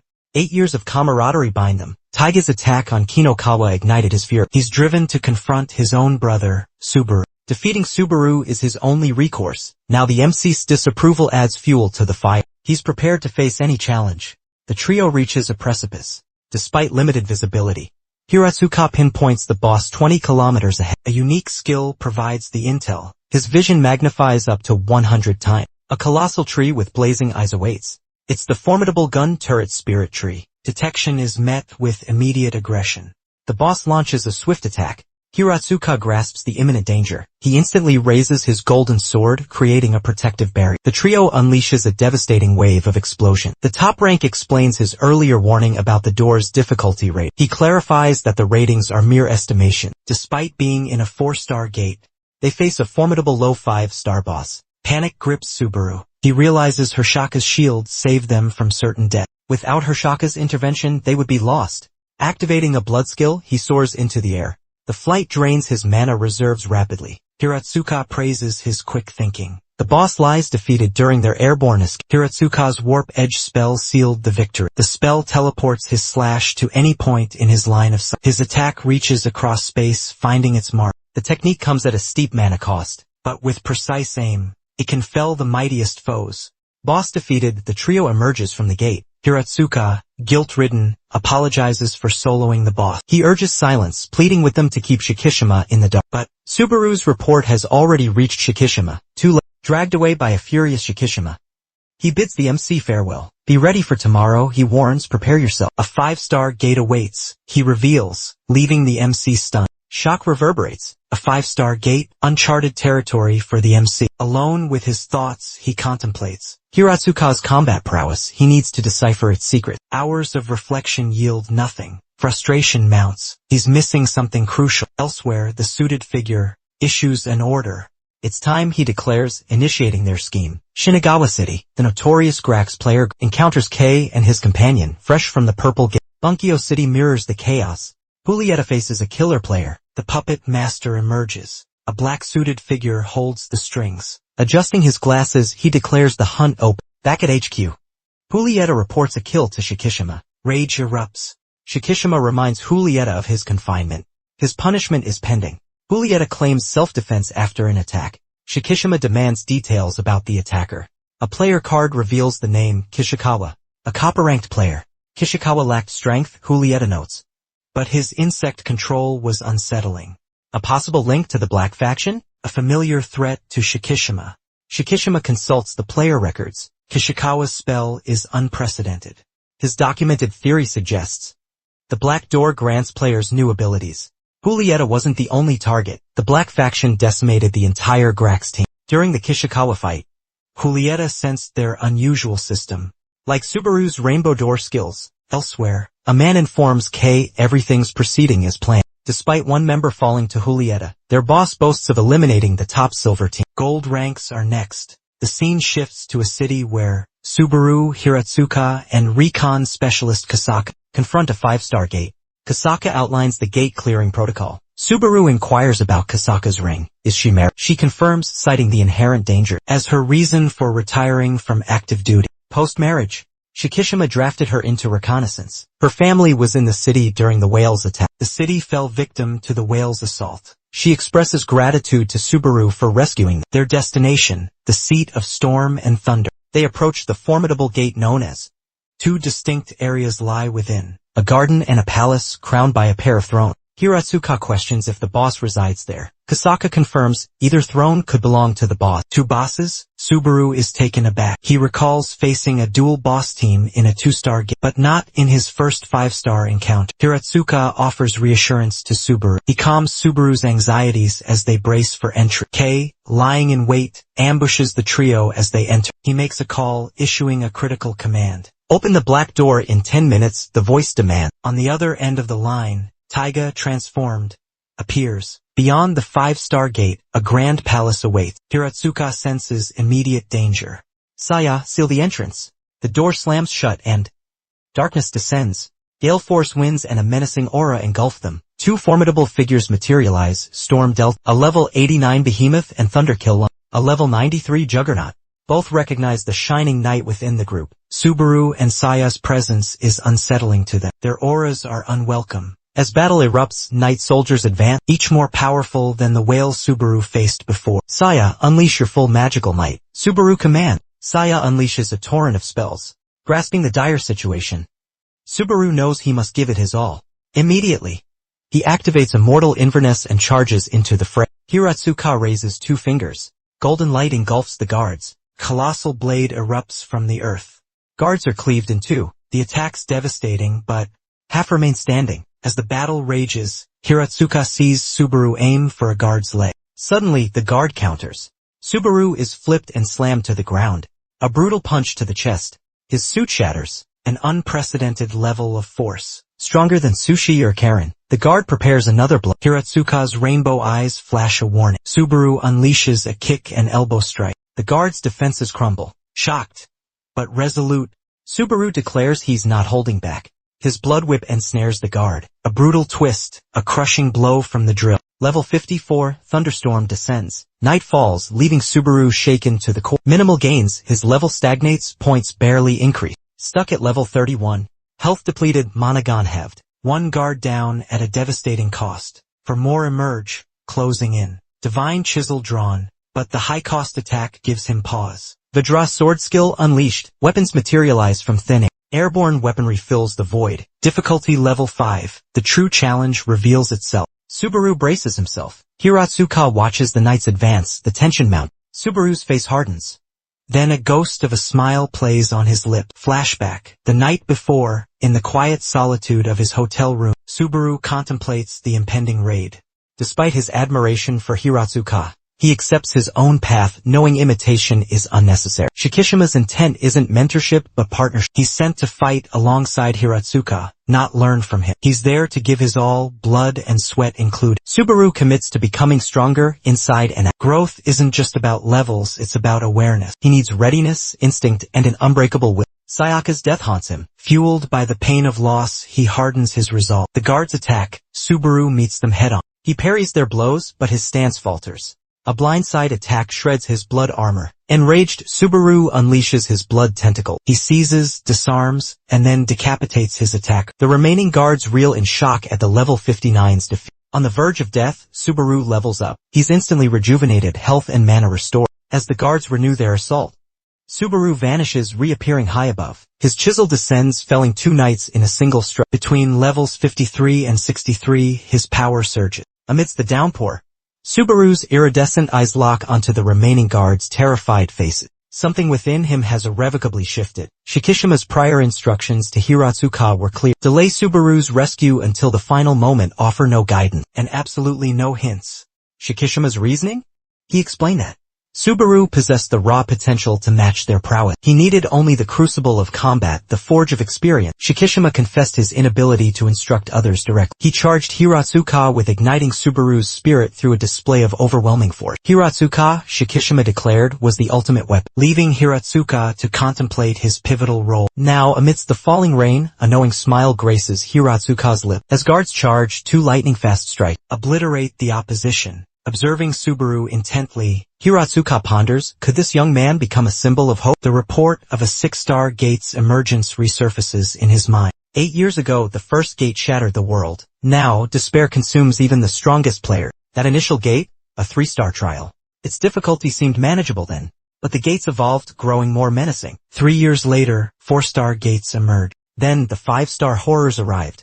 Each star amplified the danger tenfold. The association anticipates a cataclysmic 6-star. Shikishima's prediction, a catastrophic 7-star gate in 4 years. At a strategy meeting, he and Hiratsuka confront their dire situation. Are we 10 times stronger than 2 years ago? Shikishima questioned. Hiratsuka's blunt answer, no. Even a 6-star gate demands their full gold-ranked team. Their current strength is insufficient for a 6-star. Frustration consumes Shikishima. He fears players will soon be outmatched by the escalating gate difficulty. Can anyone survive a challenge 10 times harder than a 5-star gate? He questions the possibility of surviving such an impossible challenge. One failure means the end. The sky clock will shatter. 5-star gates already push the time limit to the brink. Time is running out and the limits are being reached. Is defeat inevitable? A chilling thought grips Shikishima. He grapples with the potential acceptance of humanity's defeat. The weight of potential loss crushes Hiratsuka. A sudden call from Kinokawa at the hospital interrupts their despair. Kinokawa, with Udo at the hospital, delivers urgent news. A murder investigation unfolds, suspects interrogate.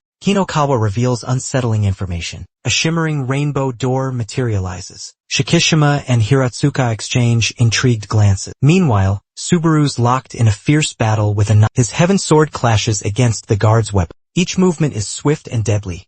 Hiratsuka watches Subaru intently. He's impressed by the boy's reliance on pure swordsmanship. Mid-fight, Subaru leaps onto the guard's arm and unleashes his divine chisel. The attack slices cleanly through his opponent. With focused rage, he vanquishes the level 56 Wind and Thunder guard. Subaru's understanding of his weapon deepens. Concentrating on the blade's tip, he activates a defense-piercing technique and conserves mana while doing so. Hiratsuka notes Subaru's growth isn't from training, but from the crucible of aerial combat. Saya unleashes her killing field skill. Explosive blood droplets scatter everywhere, but even this proves insufficient. Overwhelmed, her attacks barely dent the guard's defenses. She shifts tactics, thinning the enemy ranks for Subaru and Hiratsuka. Her priority, retrieving Sayaka's body. A golden blade descends, a deadly threat. Subaru intercepts, cleaving the sword with a flash. Stay safe, Saya, he urges. He plunges back into the fray. Rejoining Hiratsuka, Subaru vents his frustration about the stagnant level. Hiratsuka theorizes, a bonus stage, perhaps? Like that cat boss gauntlet Subaru conquered. A boss-only arena. Subaru deduces, the guards are skillsome, granting paltry experience. Only 2 true bosses exist here. Thunder and Storm enthroned in power. Storm observes the player's struggle. Thunder smirks, amused. Will they send a champion? He taunts, or face us themselves? Lightning rips across the heavens. Subaru's determined to level up by battling Night, but Hiratsuka senses a pointless waste of energy. He suspects a trap. The bosses are forcing them to reveal their trump card. Suddenly, Thunder and Storm emerge from the palace. Hiratsuka's eyes widen at the sight of the formidable bosses. He contemplates unleashing his warp-edge sword, a devastating skill consuming 80% of his mana, capable of splitting the very terrain. But before he can act, the storm abruptly ceases. The thunderclouds vanish. The bosses materialize behind him. No tricks, they warn. They demand a fair fight, ready for a head-on confrontation. Facing the bosses, both are stunned. The bosses can talk. Subaru flashes back to a similar encounter in the soldier dumping ground. Most bosses are like wild animals, mindlessly attacking any intruder in their territory. These bosses are different.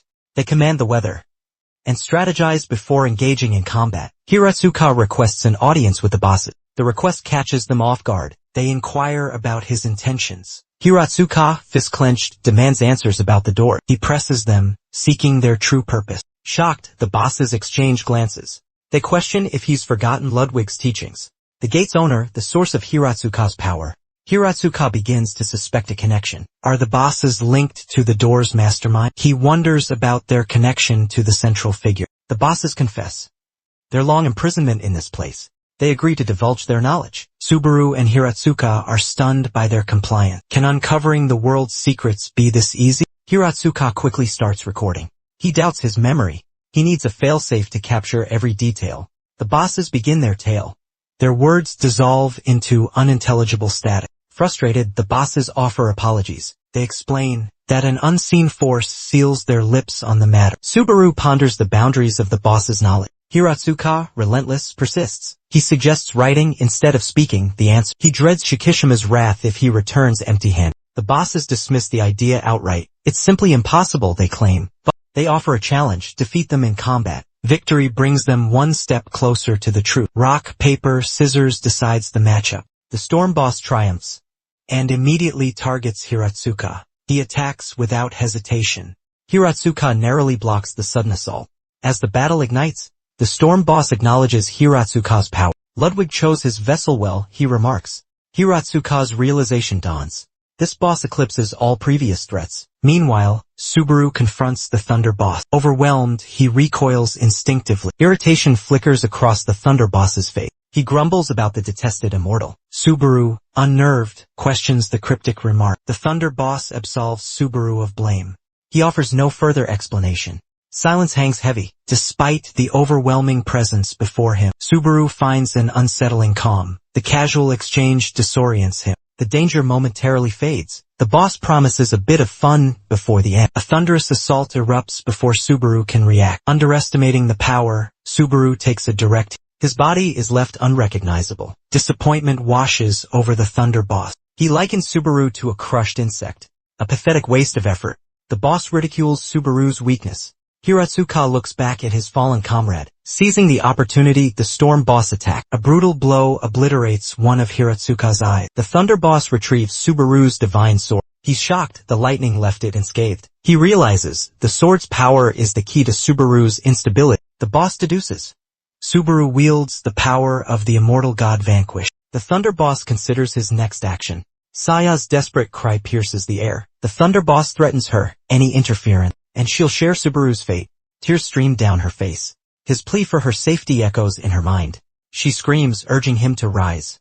The boss scoffs at her cries. He points out the obvious, Subaru's legs are shattered. The fight is over, he declares. Suddenly, Subaru's voice breaks the silence. Stay back, Saya, he commands, keeping her out of the fight. He mirrors the tactic used against Taiga. Subaru armors himself in semi-solidified blood. Limbless but not lifeless. He clings to existence with a mere 117 HP. Facing his ultimate adversary, Subaru sees opportunity. Survival equals strength. This fight will forge him anew. He'll emerge from this crucible significantly more powerful. The Thunder Boss scoffs, incredulous. Blood? To block my attack? Are you serious? Disgusting. A repulsive, immortal freak. The Storm Boss revels in the carnage, his laughter echoing. He strikes Hiratsuki with a manic glee. Respect, he sneers amidst the onslaught. Even one-eyed, Hiratsuki matches him blow for blow. He hasn't lost a step. Hiratsuki retorts, defiant. This I sees clearer than ever. Expect sharper strikes. His next strike stuns the boss. The Storm Boss laughs, sending him reeling. Hiratsuki retorts, strength isn't inherent. Everyone starts weak and vulnerable. There are countless moments on the brink, just like this one. He focuses on the Storm Boss. Victory means greater strength. Defeating him is the path to power. Hiratsuki unleashes his fifth skill, Imperial Radiant, a 130% boost to all abilities and skill effect. Mana drains as the boss reacts. Is this Hiratsuki's trump card? He's as formidable as anticipated. The boss charges, aiming a direct hit. A punch thrown amidst the chaos. Subaru's battle against the Thunder Boss is a desperate struggle. Subaru's only option, run, but lightning's speed 100,000 kilometers per second is inescapable. Evasion is near impossible. Prediction and anticipation are key. Constant movement without hesitation is his only hope. One wrong move, and it's instant death under the boss's relentless assault. Panic grips Subaru.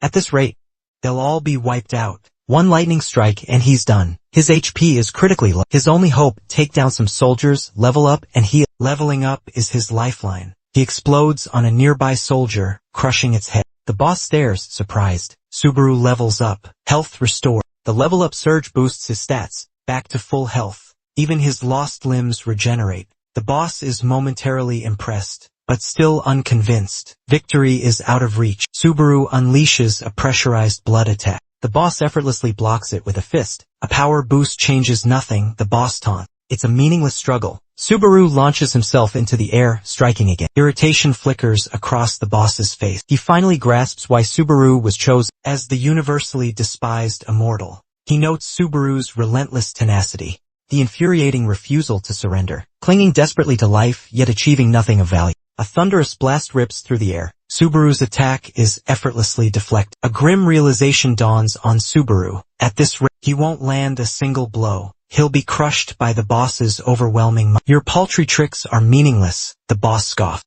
Against power like mine. Even if you had a plan, your current strength is utterly insufficient. Sushi abruptly interrupts. He calmly takes the divine sword, approaching Subaru. Without hesitation, the boss unleashes a thunderous assault on Sushi. But instead of death, Sushi is revived by a surge of mana. Confusion deepens on the boss's face. Sushi's regenerative ability even surprised Subaru. Could Sushi be trying to help him? Subaru grasps the strategy. Sushi, the sword, he commands. Sushi obeys, flinging the sword towards Subaru. But the boss instantly materializes, blocking his path. The boss lunges for the sword. But Subaru laughs. A gigantic Sushi erupts behind him. With brutal swiftness, the boss obliterates Sushi with a single kick. The boss recognizes Sushi, a key connection to Subaru's soul. Seizing the distraction, Subaru channels power into his divine sword. He unleashes all his mana in one devastating blow. The ground trembles as enemy soldiers are annihilated. The surge of power propels him to level 35. The boss attacks relentlessly, wasting no time. Why cling to life so desperately? The boss roared. Why endure just to survive? The words pierce Subaru, triggering a memory. A time when he was nothing more than an insect in the eyes of others. Gratitude fills him, remembering those who stood by him. His only request, a reunion with his friend, Sayaka. Their shared moments, though fleeting, were precious. The thrill of the hunt together, a cherished memory. He yearns to see her, to express his gratitude, to apologize and to forge a stronger bond. Bewildered, the boss questions Subaru's intent. Subaru reveals the reason behind his all-or-nothing gamble. He anticipated a third door, a hidden possibility. Unlocked upon mastering his second skill. At level 35, the second skill awakened, revealing the iridescent rainbow door. The Thunder Boss stumbles through the portal. He's met by Vanquish, who promises retribution, punishment for harming his possessor. Vanquish declares Subaru victorious, praising his effort. With a bloody grasp, he seizes Subaru. He assures the Thunder Boss of Subaru's return, stronger than before. Thunder kills vengeance against Vanquish burns fiercely. Haunted by the memory of his past demise at Vanquish's hand, he unleashes a furious roar, charging his thunder attack. You're not going anywhere, he bellows. Attacking Vanquish, he inadvertently steps through the doorway. Vanquish gently lowers Subaru to the ground. Do you enjoy flirting with death? He inquires. So much. Subaru remains in disbelief. This is Vanquish? A healing spell washes over Subaru. He struggles to his feet. Subaru takes in his surroundings. The Thunder Boss is enraged. This is my domain. Leave. Vanquish command. Thunderkill erupts in a furious scream. You interfered in a one-on-one battle, he accuses. I'll deal with you after I finish this boy. Vanquish's face twists in annoyance. A king doesn't abide by a warrior's code, he sneered. You trespassed into the human world, uninvited, and now you demand a duel?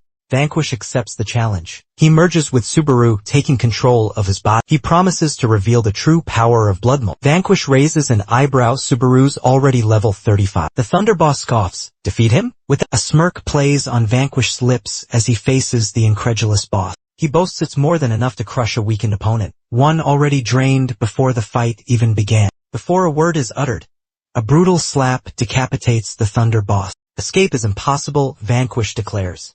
Death awaits within these walls. Subaru reels from his body's sudden savage act. The boss regenerates, but a bloodshot attack is immediate. Blood merges, a curse is applied. A vortex of blood spins. The Thunder Boss becomes a gruesome work of art, but the boss refuses defeat. A retaliatory strike surprises Vanquish. The battle rages on. Another bloodshot finds its mark. Subaru stares, astonishment etched on his face. He questions Vanquish's overwhelming power. Have you always been this strong? Seriously, man? From the start?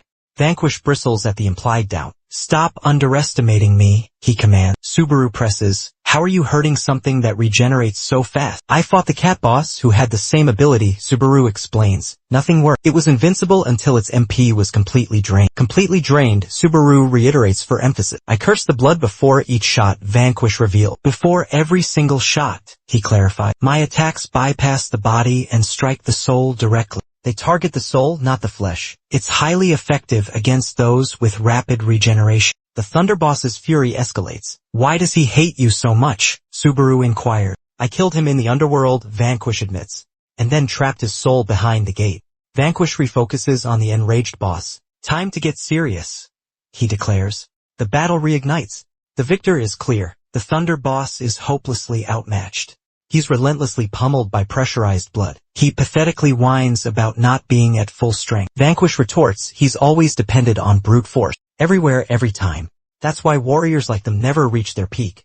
A swift kill would have solved everything. No prolonged struggle with the MC. Subaru opening the door sealed his fate. The kid was ready to unleash everything. Victory is achieved before the boss can react. Vanquish obliterates him. He turns to Subaru. This needs to be taken seriously, he warns. Subaru is frozen, speechless. He gapes at the carnage. He stands beside Vanquish, who calmly sheathes his arms. A confident smirk plays on his lips as he surveys the scene. Subaru's gaze snaps to Vanquish. He's awestruck by the sheer ease of the Thunder Boss's defeat. Just who is this powerhouse? The question burns in Subaru's mind. A sudden realization dawns. He'd never questioned Vanquish's presence in this bizarre reality. The system window abruptly updates. The victory message vanishes, replaced by a chilling notification, boss revived. Subaru's surprise morphs into stark terror. Arms outstretched in disbelief, he cries out to Vanquish. Vanquish merely grins, urging him to stay calm. Residual energy, Vanquish explains from the Thunder Kyle. He used Storm Perosia level 5. A weather deity's signature skill, 5% HP restoration and revival, once every 240 days, and usable only once every 240 days. Crackling with renewed lightning, the Thunder Boss lunges forward, unleashing a furious roar. Unfazed, Vanquish simply snaps his finger. He slams the boss into the ground. Down, he commands. The boss lifts his head, a furious growl erupts. Rage contorts his face. Subaru stares, shocked. Such resurrection power. These bosses possess potent souls, Vanquish explains. Revived, they lose control. A chill grips Subaru. Fear, he understands. Vanquish was the key to defeating Thunderkill. Even weakened, facing the boss alone feels impossible. He thinks of Hiratsuka. Is she facing a similar nightmare? His thoughts are shattered. Vanquish's voice cuts through, a reminder of the trial. Vanquish raises a finger, declaring, "Your challenge, defeat the revived Thunderkill." Disbelief washes over Subaru. Fail, Vanquish warns. He's useless and he won't lift a finger to help. Even if Subaru's life is on the line, he tells Subaru to ignite his hatred. Subaru is bewildered. Why should he hate the Thunder Boss? Vanquish explains ambition is fueled by hatred, most often self-hatred. Despising their own inadequacies, Subaru remains perplexed. Perhaps, Vanquish suggests, it's from being treated like dirt, constantly demeaned and disregarded. Deep down he loathed his own weakness, hence his reckless self-sacrifice.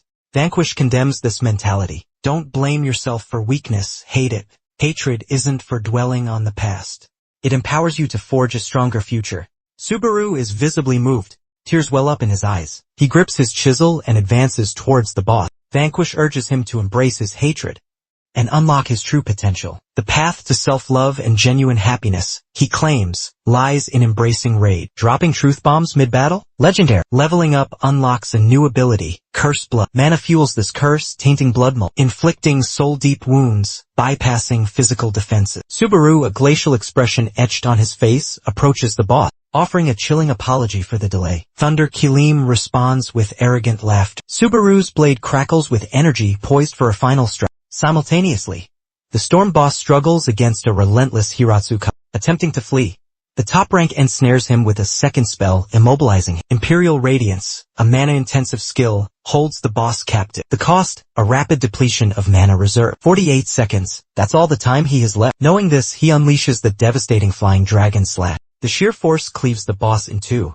The Storm Boss senses a growing threat. With each regeneration, the player becomes more formidable. Hiratsuka unleashes his colossal Beast Breaker, cleaving the boss in two. Relentless, he continues his onslaught, overwhelming the boss. Regeneration can no longer keep pace with the brutal assault. Hiratsuka activates his seventh skill, channeling the legendary techniques of Ludwig's disciple. He finally vanquishes the formidable boss.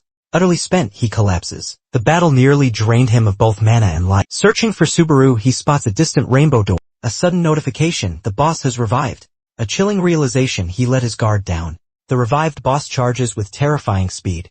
Hiratsuka remains vulnerable on the ground. But before impact, Subaru arrives, bathed in rainbow light. A single, devastating curse blow obliterates the boss. Vanquishing the previous boss propelled Subaru to level 45. He had inhabited Subaru's body. Thus, the kill was his. 0 XP for the second boss kill. Final blow doesn't count for experience. Hiratsuka's hand shields his left eye. A notification flashes, briefly darkening his eye. Level up, 84 to 85. His eye returns to normal as his hand lowered. Subaru offers a slight smile. They stand amidst the battle's aftermath. Hiratsuka expresses gratitude for the near-death rescue. A closed-eye smile of thanks. You saved my life. Hiratsuka notices Subaru's level remains unchanged. Subaru's explanation is sheepish. Only 5% damage dealt, not enough. Gate rules are clear. Less than 20% damage equals 0 experience point. Renji is surprised by Subaru's lack of knowledge. Saya, Sushi, Subaru shouts. A head pops out from the rooftop palace. Saya and Sushi peek out surprised. Saya's smile mirrors the cat's yawn on her shoulder. Relief washes over her as she confirms Subaru's safety. It's finally over. Subaru breathes a sigh of thanks. The gate's shadow lifts as the group decides to leave. Together, the heroes step into a new room. 3 figures turn their gaze towards the entering hero. Udo stands among them, accompanied by Hisasaki Ruji, Japan's top healer. Udo announces Subaru's record-breaking achievement, a 5-star difficulty conquered in a mere 22 minutes. The healer acknowledges Hiratsuka's tireless effort. Hiratsuka, younger brother of Kasaka, leader of the besieged reconnaissance department. Under attack, the entire department has retreated. A full withdrawal in the face of relentless assault. Hiratsuka's eyes fall upon a bruised and battered face. Who's that? He inquires, prompting Udo's explanation. K, ex-bronze rank, now allegedly serving under Tiger. K vehemently denies subordination, bristling with anger. A challenge erupts, a fight demanded in a flash of defiance. Udo's source? An anonymous tip. He confronted the suspect, who immediately attacked. The resulting brawl led to an arrest. Kei's anger flares as Udo brandishes the book. A furious glare and gritted teeth are Kei's only response. The interrogation will focus on the black faction Udo mentioned. Udo turns to Subaru. What about the 5-star? Subaru offers a shy smile as Hiratsuka jumps in. Honestly, I didn't think we'd make it, Hiratsuka admits. Udo scoops up Kei like a child, heading for the car. Just file a report, Udo instructs. Take the day off. Hiratsuka, grinning, attempts a discreet escape. He's ready to disappear, but a hand clamps down on his collar. Shikishima needs you, Udo says, pulling him into the car. Until next time, Hiratsuka calls out, waving goodbye. Subaru and Saya return the farewell wave. Even Saya's feline companion raises a paw in farewell. Saya confronts Subaru. Subaru, distracted, glances to the side. I know how to find Sayaka, he declares, seemingly out of nowhere. Perched atop a skyscraper, Subaru and Saya study a holographic display. The text describes a soul replacement technique. The catch? The original soul must be revitalized first. Saya's hand rests on her chest, a question in her eye. Does Sayaka's soul still linger within? Subaru offers a reassuring smile. It appears so. Saya contemplates her recovery. Strength is slowly returning to her body.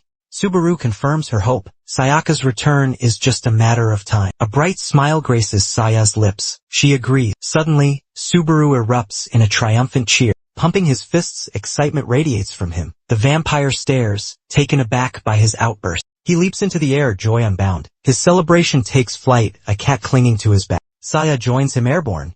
Her leathery wings unfurl, catching the wind. With a clap and a slight bow, she congratulates, bringing him back to the present. Subaru and the cat crash land onto a massive, crimson inflatable cushion, a rooftop creation crafted from blood. The impact launches them skyward, bouncing back onto the roof. He's clearly reveling in the chaos. Saya inquires about the reward for conquering the 5-star mission. Subaru, almost forgetting, admits he scored a double prize. One item, a gift from Hiratsuka, courtesy of the other boss. He presents 2 earrings, a red thunder earring, electrifying attacks with shocking force, and a blue storm earring, augmenting movements with the power of the wind. Stunning her, Subaru offers the earrings to Saya. Silence, then a vehement outburst of protest.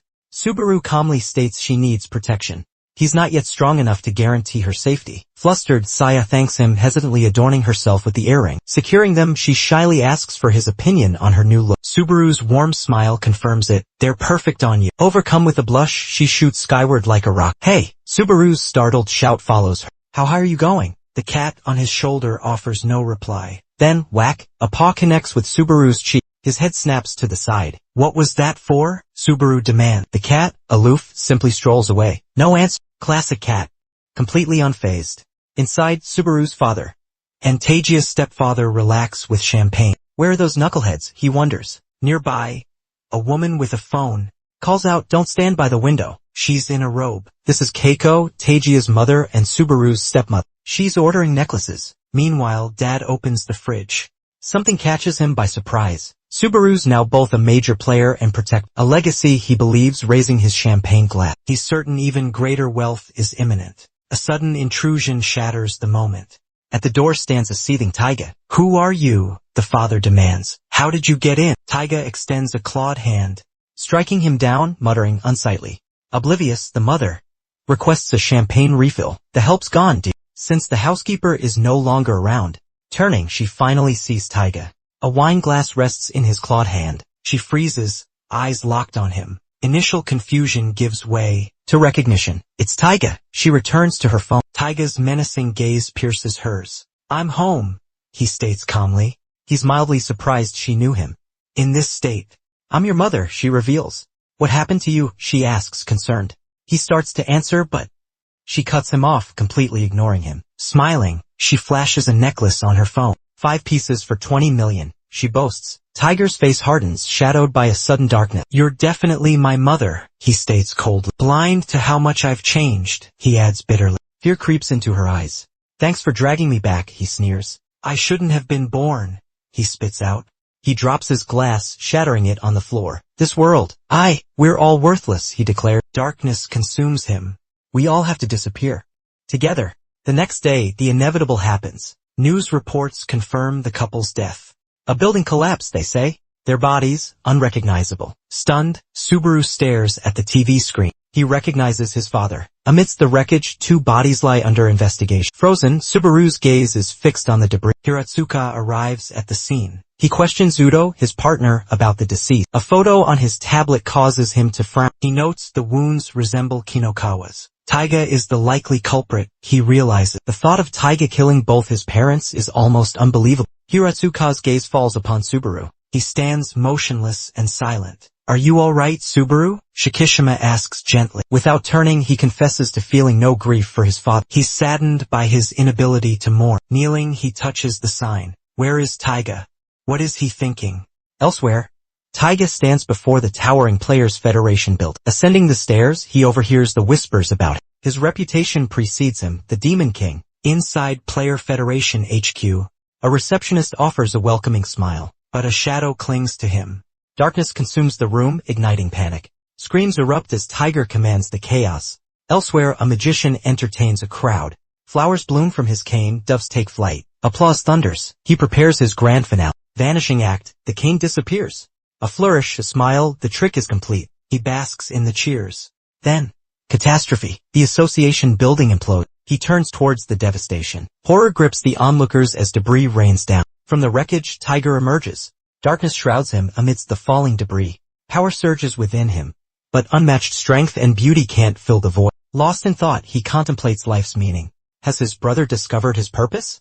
A white limousine races down the road. Inside, the gold ranks rush towards the scene. Udo scowls, arms tightly crossed. Hiratsuki sits in silent despair. A faint glow surrounds Shikishima. Tension radiates from Shikishima as he barks orders into his phone. Protect the celestial clock. Stay mobile. Avoid prolonged stops. Taiga outmaneuvered me, Udo admits. He used his parents' death as a diversion. Then he struck headquarters. What are the casualties? Udo demands of Shikishima. At least 150 players are dead, Shikishima reports grimly. Countless more are injured. Shikishima curses softly. The weight of the situation crushes him. His phone rings. He hesitates. Kiryu Isa speaking. A strange voice announces. One of the dark faction's own. Casually inquires about their reaction to the war declaration. Rage ignites within the car, flames practically engulfing Hiratsuka. Shikishima demands answers, wanting to know their motive. Kiryu reveals 6 more locations are marked for similar devastation. He drops another bomb. Taiga is at one of these locations. He offers a chilling good luck finding him. Hiratsuki explodes from the limousine, sword drawn and ready for blood. He's about to unleash a whirlwind of steel. Udo objects, but relents, knowing they can't risk further losses. Shikishima confronts Kiryu. He asks a pointed question. Was he the one watching them at the school? Confirmation received. Shikishima promises a bullet-riddled reunion. The man hangs up, stating, he eagerly anticipates their encounter. The line goes dead. The gold players are left scrambling to identify the 6 targets. Shikishima starts piecing things together. The enemy's objective, annihilation of the celestial clock. Kakageji's prior words about shattering the sky clock echo in his mind. Tiger possesses the power of time acceleration. Their scheme likely involves rapidly accelerating the gate's time. This would deplete the sky clock to 0. The penalty for gate failure. Their optimal target, a 5-star gate. Specifically one with ample remaining time. A gate brimming with untapped time. The celestial clock's current reading, 870 days, 6 hours, 22 minutes, and 17 seconds, Shikishima declared. Precisely 870 days, 6 hours, 22 minutes, and 17 seconds remain, destroying a mere 3 gates. would hand victory to the dark faction. Shikishima's brow furrows. He resolves to deploy defenders to all 5 gates. His command, alert the highest ranks. Upon any enemy sighting, immediate notification upon enemy contact. Players hang on his every word, relayed through the phone. Only elite players are deemed worthy to fight alongside gold players. Their mission, take down Taiga. The war has ignited. High above Shibuya, in the 106 building, a dark faction elder savors his coffee. Himino, also dark faction, juggles a phone call. Phone perched on her shoulder. She questions strategy. Why not a 6-pronged surprise attack? Oreakuhei on the other end scoffs, too predictable. What about Yatsurugi? Himino presses. Did the headquarters collapse on him? He seems to have slipped away. Word is he's targeting Subaru. Following Kiryu's directive, rooftop dining for Subaru, sushi and solitude. 3 black faction figures approach. Subaru scowls. Karuki Taichi blows a bubble. Kage Shingo's eyes burn with fury. A blade flashes. The third man is ready. He assures him there's no personal vendetta, but the outcome remains the same, death. Subaru, rising, dons his crimson armor. Shikishima filled him in, he declares. Escape is not an option for any of them. He harbors no ill will. But victory is his only path. He'll force them to reveal Taiga's whereabouts. They mock him, suggesting a group attack. Fair game, one sneers. Subaru observes unfazed. The buzzcut man boasts, promising humiliation. Shingo, consumed by silent fury, roars that Subaru can't defeat even one, much less all 3. A grotesque, pumpkinesque monster materializes before Subaru. It notes Subaru's armor, sensing a kinship in their powers. The monster lunges, a battle cry echoing. Prepare yourself. Subaru's foot slams down, unleashing a crimson shockwave. The impact's force shatters Shingo's purple armor. Fragments explode outward. Shingo screams in agony, blood spraying from his mouth. He's bewildered by his own defeat.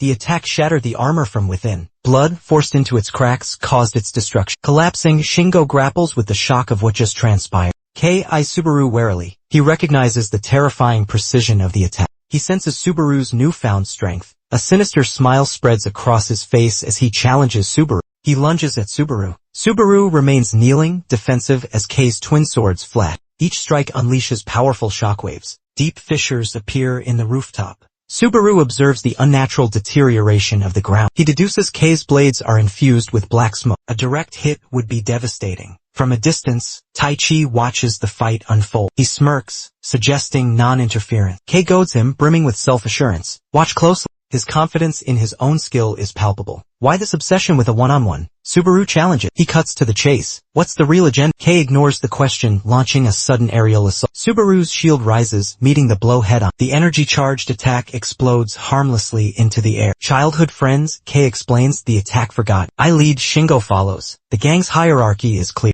Taichi? He's our perpetual observer. This, Kei shrugs, is just how we roll. Another strike lands as Kei continues his relentless offense. Subaru narrowly dodges, pressing for answers. Tell me, the black faction, your connection? The questions hang heavy. And this plot to destroy the celestial clock? Kei's smirk remains. He's unfazed. He scoffs at the idea of a grand scheme. My ambition? Simple, unrivaled strength. To conquer the strongest, he declares with fierce conviction. Even if it means facing down the so-called hero. He joined terrorists to beat the top player? Seriously? Subaru's completely lost. But Kei thinks he's some hotshot manga character. This is way too much for Subaru to handle. Was this dream worth hurting innocent people? Especially Ms. Kasaka. Kei's clueless. He doesn't even know who she is. Subaru clarifies, he means the 3 by the gate. The 5-star gate. Remember? Kei's response? They were weak. It's their fault. They left the front lines. They deserved it. That callous disregard sets Subaru off. He punches Kei, hard. Kei goes flying. Getting back up.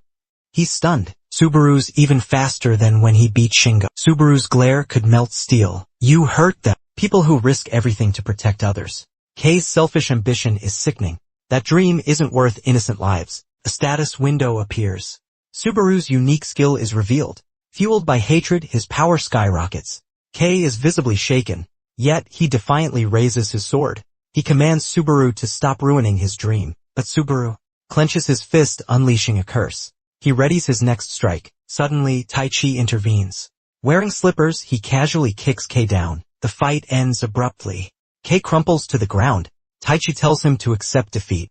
He suggests they try again as a trio. Subaru asks if Taichi is his next opponent. Taichi stuns him by refusing to fight. He reveals a shared past, they were childhood friends. But there's more to Taichi. He's secretly Shikishima's subordinate. Their spy infiltrated into the Black Faction. Reveals the locations of all 6 gates. As the gate locations are divulged, the informant declares war has begun. Meanwhile, at one of the gates, Shikishima confronts Taiga. He sought the bespectacled man, but found a far greater prize. Taiga turns, promising Shikishima the first death. Stunned by Taiga's words, Shikishima questions him. Is this about the door owner's prophecy? The one foretelling the deaths of all top gold rankers? Shikishima warns against underestimation. Unleashing his 5H skill, a sulfurous downpour engulfs Taiga. Taiga remains unfazed, his cold stare unwavering. He declares the true battle has begun, evading the relentless assault. His mind flashes back 3 years, to a time when Shikishima's suspicions were first aroused. His progress was deemed too slow. The stolen door belonged to Gallia. The battering ram refused cooperation. Even surpassing level 20 didn't matter. The expected second door never appeared. Their meeting remained uneventful. Gold rankers anticipated his door at level 25. A precedent existed among some players. Yet, Shikishima harbored suspicion. He believed the door was stolen. Taiga eavesdropped from outside. Proof remained elusive for the gold rankers. Silence became Taiga's refuge. A false sense of security enveloped him. Shikishima revealed a lie-detecting acquaintance. Panic seized Taiga. He cursed Shikishima for shattering his safety. Murderous intent festered within him. Back in the present, he confronted his enemy, possessing a completely transformed power and presence. His murderous intent now felt naive, even foolish. Yet, the desire for vengeance burned within him. He'd already unleashed Gallia's might, wielding the skills honed at Kakageji. Taiga cloaked himself in a dense, violet smoke, launching a ferocious punch. Shikishima acknowledged Taiga's speed, but his movements remained visible. As Taiga closed in, Shikishima warned against underestimation, activating his third skill. A cerulean aura enveloped him, triggering a surrounding explosion. Taiga reacted swiftly, escaping. Via teleportation, Shikishima deduced the teleportation's limit within the smoke's confine. He assessed Taiga's strength as level 50 gold rank. Shikishima, a level 82, dwarfed Taiga's power. Victory was impossible for Taiga. Taiga exhaled heavily. Explosions rocked the city, sending tremors through the ground. A bewildered Shikishima turned back. We already knew, he explained. Gold rank players target the 5-star gate. That's why I moved all 4-star gate activation to the last possible moment. Around 200 underworld creatures were unleashed on the city. We've already suffered heavy losses because of this attack. As chaos raged, Taiga asked, how do you plan to stop this? How could you? Shikishima demanded. Is that really you, Taiga? His soul, his consciousness, it coexists with mine. But the real Taiga is dead. Everything I once wanted means nothing now. Only Taiga's desire remains. Revenge against a world that rejected him. Looking at Taiga back then, Shikishima sensed his own pride, fueled by envy and a thirst for recognition. But Taiga showed no trace of these emotions. Doubt crept in. Did Taiga even have a strategy to dismantle the gold rank? He wondered, did Taiga loathe himself so deeply that he craved a complete transformation? Regardless of the reason, this had to stop. He unleashed his 6th skill, ready for the final confrontation. Moth to a flame, someone's been listening to the weekend. They clashed. Taiga shrouded in purple smoke. Shikishima bathed in an ethereal blue glow. Kiryu spotted the blue aura. He deduced Shikishima was likely battling Taiga. Right then, turning to Hiratsuka, he declared himself his opponent. Hiratsuka's response? A chilling death stare and a suggestion of surrender. While he was still being polite about it, adjusting his glasses, he declares his motives are his own. He's ready to fight. The scene flashes back an hour. Kiryu is seen speaking with his son. He tells the boy he's going out. He instructs him to obey his mother. The boy's mother asks for his swift return. He promises dinner. As he leaves, a purple door materializes. Wife and child disintegrate. The Kakageji's illusions vanish. Kiryu receives an order. Eliminate all obstacles. Back to the fight. Kiryu knows 3 gold-ranked players are active, including Hiratsuka. The others are occupied. His chance to challenge Hiratsuka. The top player charges. The bespectacled man stands ready. Hiratsuka, he claims, is the easiest target. He unleashes a space-splitting technique, bypassing all physical defenses. The impact jolts Hiratsuka. This opponent is formidable. He can't quite grasp the technique, but recognizes a similarity to his own warp edge. He needs to strike first. before the man can even brandish his weapon. Hiratsuka, however, isn't a strategist. Charging in, he triggers a spell that freezes him solid. Stunned, he realizes a marking skill, an invisible trap sprung on contact. One of Kiryu's tricks. He's littered the area with them. Knowing this, Hiratsuka recklessly charges again. Marked again. Brought down hard. Kiryu anticipates Hiratsuka's overconfidence. His predictable frontal assault. Kiryu's attacks aren't devastating, but they're keeping Hiratsuka trapped. Weighty. That's sufficient for now. He could even attempt to dismember him while frozen. Hiratsuka instantly launches a cordage attack. Invisible barriers thwart his every move. Kiryu feels the immense force of each blocked strike. The power is palpable even from a distance. Hiratsuka erupts in fury. He demands to know why Kiryu uses his powers for harm. Why not use them for good to save the world? Kiryu counters with the same question, shocking Hiratsuka. Why does Hiratsuka protect the world? What fuels his rage? Is Kiryu truly the target of his anger? Hiratsuka's anger flares. He confesses a profound personal loss. The world holds no value for him now. He screams, questioning Kiryu's sanity. Before a response, a hammer slashes down. Hiratsuka parries with his sword.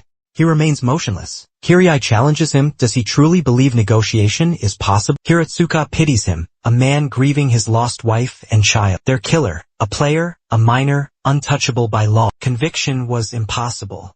Driven to desperation, Kokugaji appeared, offering a dark solution. Help in exchange for the impossible, the return of his family. Kiryu accepted, joining Gaji's cause. The assault on Hiratsuka continues. Planning to just stand there and bleed? Kiryu taunts. A scream of rage. I'll kill you all. The gold rank weeps, thoughts consumed by his friend. Warp Edge unleashes a desperate slash. A strike lands, but unease grips Hiratsuka. What? Laughter erupts.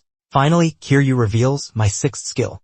Mana drains 80% consumed. Kiryu smirks. Hiratsuka, weakened in both health and mana, is exactly where he wants. Hemorrhaging, Kiryu announces mission accomplished. Weakly, he questions Hiratsuka's tears. Hiratsuka, uncertain himself, reveals he absorbs his opponent's emotions during combat. He senses their feelings flowing into him. Kiryu's every blow, he explains, was filled with profound sadness. He was overwhelmed by Kiryu's sorrow. Hiratsuka reminds Kiryu of his earlier word. He doesn't fight for the world, but for his friends to remain by their side. He wants to protect them and stay with them. Kiryu's cause is valid, he assures him. Everyone fights for a reason, he acknowledges. And that's precisely why he can't yield. Kiryu laughs, accepting defeat. In his last moments, he regrets succumbing to Kageji's tempting offer. His only desire, his family's return. At any cost, Hiratsuka, enraged, condemns Kageji for preying on vulnerability and pulling their strings. News of Kiryu's death reaches Kokugakuin, who reacts with chilling indifference. He dismisses it as insignificant. Hiratsuka's depleted power renders Kiryu irrelevant. Kokugakuin destroys Kiryu's doll effigy. He commends their expendable service. The Black Faction sets its sights on gold-ranked players. 19 members, including Tiger, are deployed. They scatter across various locations. Taichi briefs Subaru on the unfolding event. He lays out the dire situation. They confront a girl capable of monstrous transformation. Unleashing her power, she morphs into a colossal feline, poised to strike. Sushi swiftly neutralizes the threat. In the aftermath, Subaru checks on Saya's well-being. Saya confirms her decisive victory. Shibuya's southern sector is almost secure. Her objective, eradicate the city's underworld denizens. Subaru orders an immediate rendezvous. The call ends. A strange sensation grips Sada's chest. Meanwhile, Sayaka's sisters face a formidable foe. A level 54, silver-ranked player from the Black Faction. Older sister, Hazuki, unleashes her dragon's strength, channeling the might of a dragon king. Her attack power surges by 500%, but the blow misses its mark. Impossible. The enemy stood right in its path. Simultaneously, younger sister, Mizuho, strikes with her Grim Reaper skill. A direct hit would slash the enemy's health in half. But before impact, Yamino activates Blink. Vanishing for precious seconds, she can still cast spells and attack. Mana fuels her invisibility offense. Effortlessly evading the sister's attack, she counters with blows of her own. Hazuki's under attack. Yumino's vanishing act isn't just random, it's unpredictable. She can strike the moment she appears. Evasion and attack, a simultaneous threat. All efforts prove futile. Overpowered, Hazuki crumples to the ground. Are you two the Sayaka siblings? She asks with a laugh. The older sister's got way more style, she observed. And the younger one? Absolutely adorable. Both of you though? Total powerhouses. Social media darlings too. Tons of followers. She practically vibrates with glee. Triumphant, she'd finally one-up the girls she envied. Collateral damage? Irrelevant. This euphoria, that's all that matters. Her words paint a clear picture. She's rotten to the core. The sisters see it now. Subaru's call had come earlier. He claimed to have found a way to bring Sayaka back. Time was needed, he'd said, but he would return their sister to them. Fury ignited in their eyes. They glared at Yuhina. You won't destroy this world, they declared. Not the world our sister is coming back to. The mere mention of Sayaka's name triggered something in her. Heard your third sister was a total bust, she sneered, while she spewed venom about their sister. Saya appears behind her, an icy stare fixed on Sayaka. A brief exchange, and Saya grants Sayaka a 3-minute soul swap. Their essences intertwine, a fleeting transfer of being. Saya's combat experience floods Sayaka, leveling her up instantly. Sayaka returns to her own body, transformed. Without hesitation, she unleashes a devastating corpse fist on Himino. Himino is swiftly and brutally overwhelmed. The sisters cry out, their voices filled with anguish. Sayaka offers a reassuring smile, urging them to trust her. After all, she's been prepared for this. Grounded and empowered, Sayaka feels a surge of confidence. She's ready to protect those she holds dear. But the sight of their battered faces reignites her fury towards Yuno. Rage consumes her, focused on Yuno. One punch sends Yuno's teeth flying. A scream attempts to escape, cut short by another brutal blow. Sayaka winds up for the next strike. She vows to show Yuno the true extent of her training. A chain of souls links her to Subaru, a shared power. Himino is left defenseless, unable to react. Sayaka's relentless punches land blow after blow. But these are no ordinary blows. Each one delivers a jolting shock, a visceral impact. Her body vibrates with the force. Every hit brings her closer to death. Escape is her only option. She has to get out now. Yumino tries to blink to escape instantly, but a system notification appears. It delivers devastating news. Too many impurities contaminate the area. Her skill is useless. Blink won't work. Sayaka's blood forms a crimson smoke. Yumino's escape route is sealed. Trapped, she fights back with desperation. Another brutal punch crushes her resistance. The sisters stare in shock. Her martial arts surpass theirs. It's unsettled. They see a ghost of their older sister's past. Sayaka, level 19, a terrifying force. Her sister. They asked her to take a break from questing. They felt she was hindering their progress due to her lower level. Sayaka, enraged, vowed to become stronger alone. She declared she'd prove herself without their help, and wouldn't return even if they pleaded. She stormed out, leaving them behind. Later, rumors surfaced of Sayaka's level plummeting to 8. A level-draining boss had dealt her a devastating blow. Guilt washed over the sisters. But they knew Sayaka wouldn't surrender. They were confident she'd return, triumphant and powerful. Hazuki affirmed her younger sister's initial assessment. She urged them to unite in supporting Sayaka. Hearing their encouragement, Sayaka smiled, fueled by a renewed determination. Himino seethed with resentment. She couldn't fathom their drastically different bond. Consumed by jealousy, she launched into a self-pitying tirade. Her backstory? A petty tale of sibling rivalry. All because her sister's tweets got more likes. Driven by this, she entered the purple door, intent on killing her sister. Her rampage began, targeting anyone she deemed superior. But this time, reality struck hard as Sayaka's punch sent her reeling. Under a relentless barrage of blows, a stray punch knocked her clear of the fog. Yamino seized her opportunity. Activating her blink ability, she lunged for the younger sister. But before her attack could land, Sayaka's blood shield shielded her. Tears welled up. Frustration consumed her. Why wouldn't the world obey? Then, fueled by a last surge of rage, she fought back. It was a futile effort, swiftly crushed. Sayaka's words were unheard, but her family would remain untouched. With that, the final blow landed, sending Yaminos down in an explosive burst. As the smoke cleared, Sayaka emerges unscathed. Her blood shield saved her sisters. Hazuki recalls her own words about Sayaka gaining strength and proving her worth. Tears flow as Hazuki witnesses Sayaka's triumph. Victorious, Sayaka calls out. Then coughs up blood. Sayo, time's running out. We need to switch back. Our souls must return. Acceptance tinged with sadness washes over Sayaka. Forgive me, sisters. I must sleep again. Farewell. The switch begins. Subaru races towards her. Even a moment is enough. He needs to thank her and apologize for the quest. He yearns to grow stronger alongside her.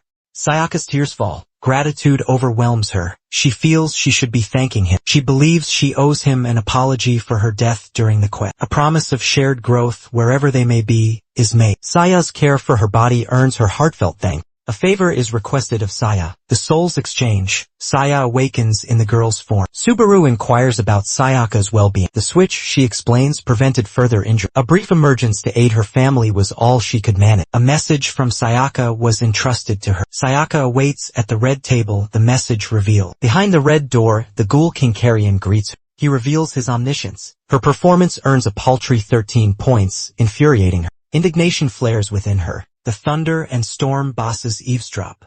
Carrion's strictness draws their mockery. Each boss offers their own evaluation.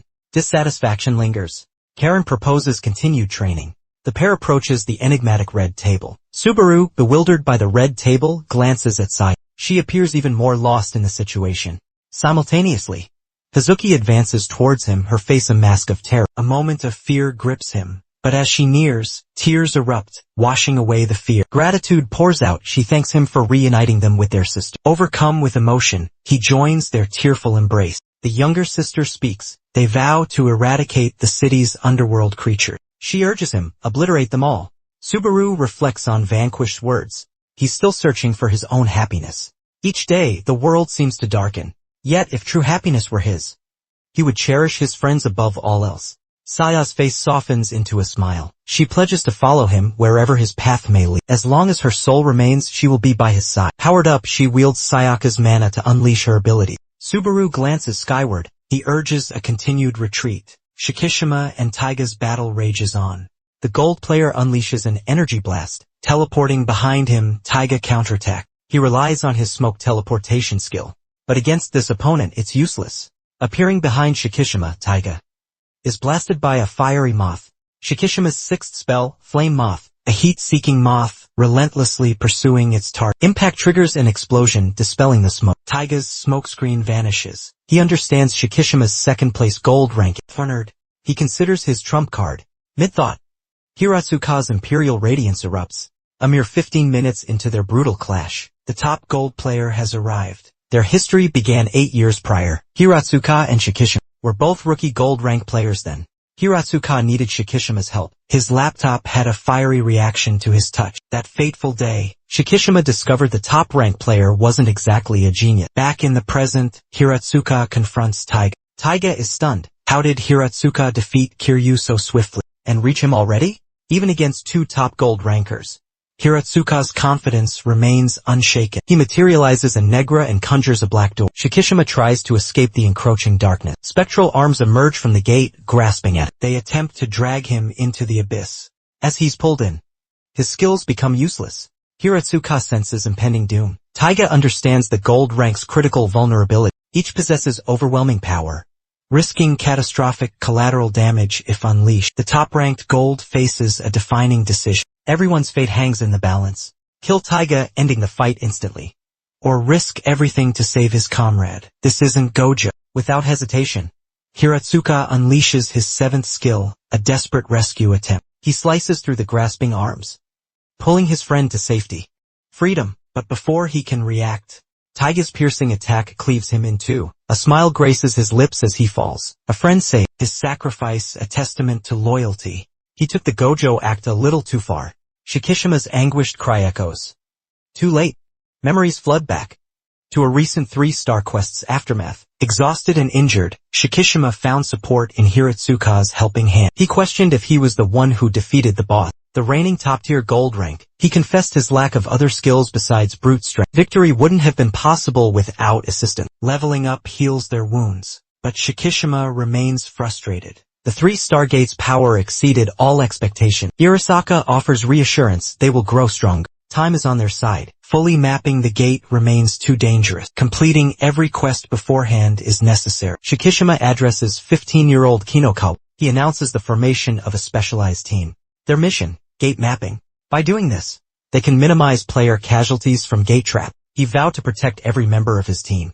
Shikishima envisions a future where they can laugh about their struggles and finally disband. Tragically, a friend lies lifeless in his arms. Taiga approaches, his words resonating. Humanity's capacity for self-sacrifice to safeguard loved one is a truth undeniable. He offers congratulations, acknowledging the sacrifice. Hiratsuka cherished him, a genuine bond acknowledged. Rage consumes Shikishima, threatening to erupt. Every fiber screams for Taiga's immediate demise. Reeling from the shock, grief paralyzes him. Disbelief lingers, a life given in his stead. Taiga advances, seeking a final blow. Suddenly an incoming attack forces a reaction. Instantaneous teleportation to a rooftop provides refuge. The assailant revealed, Subaru. Even Hiratsuka's state fails to shake his resolve. Composure remains unwavering. He offers reassurance, dispelling worry. Hiratsuka's return is guaranteed, a promise made. Paravara, his skill, invoked for revival. Hiratsuka ascends, bathed in an ethereal green glow. Shikishima recognizes the unfolding miracle. His mind flashes back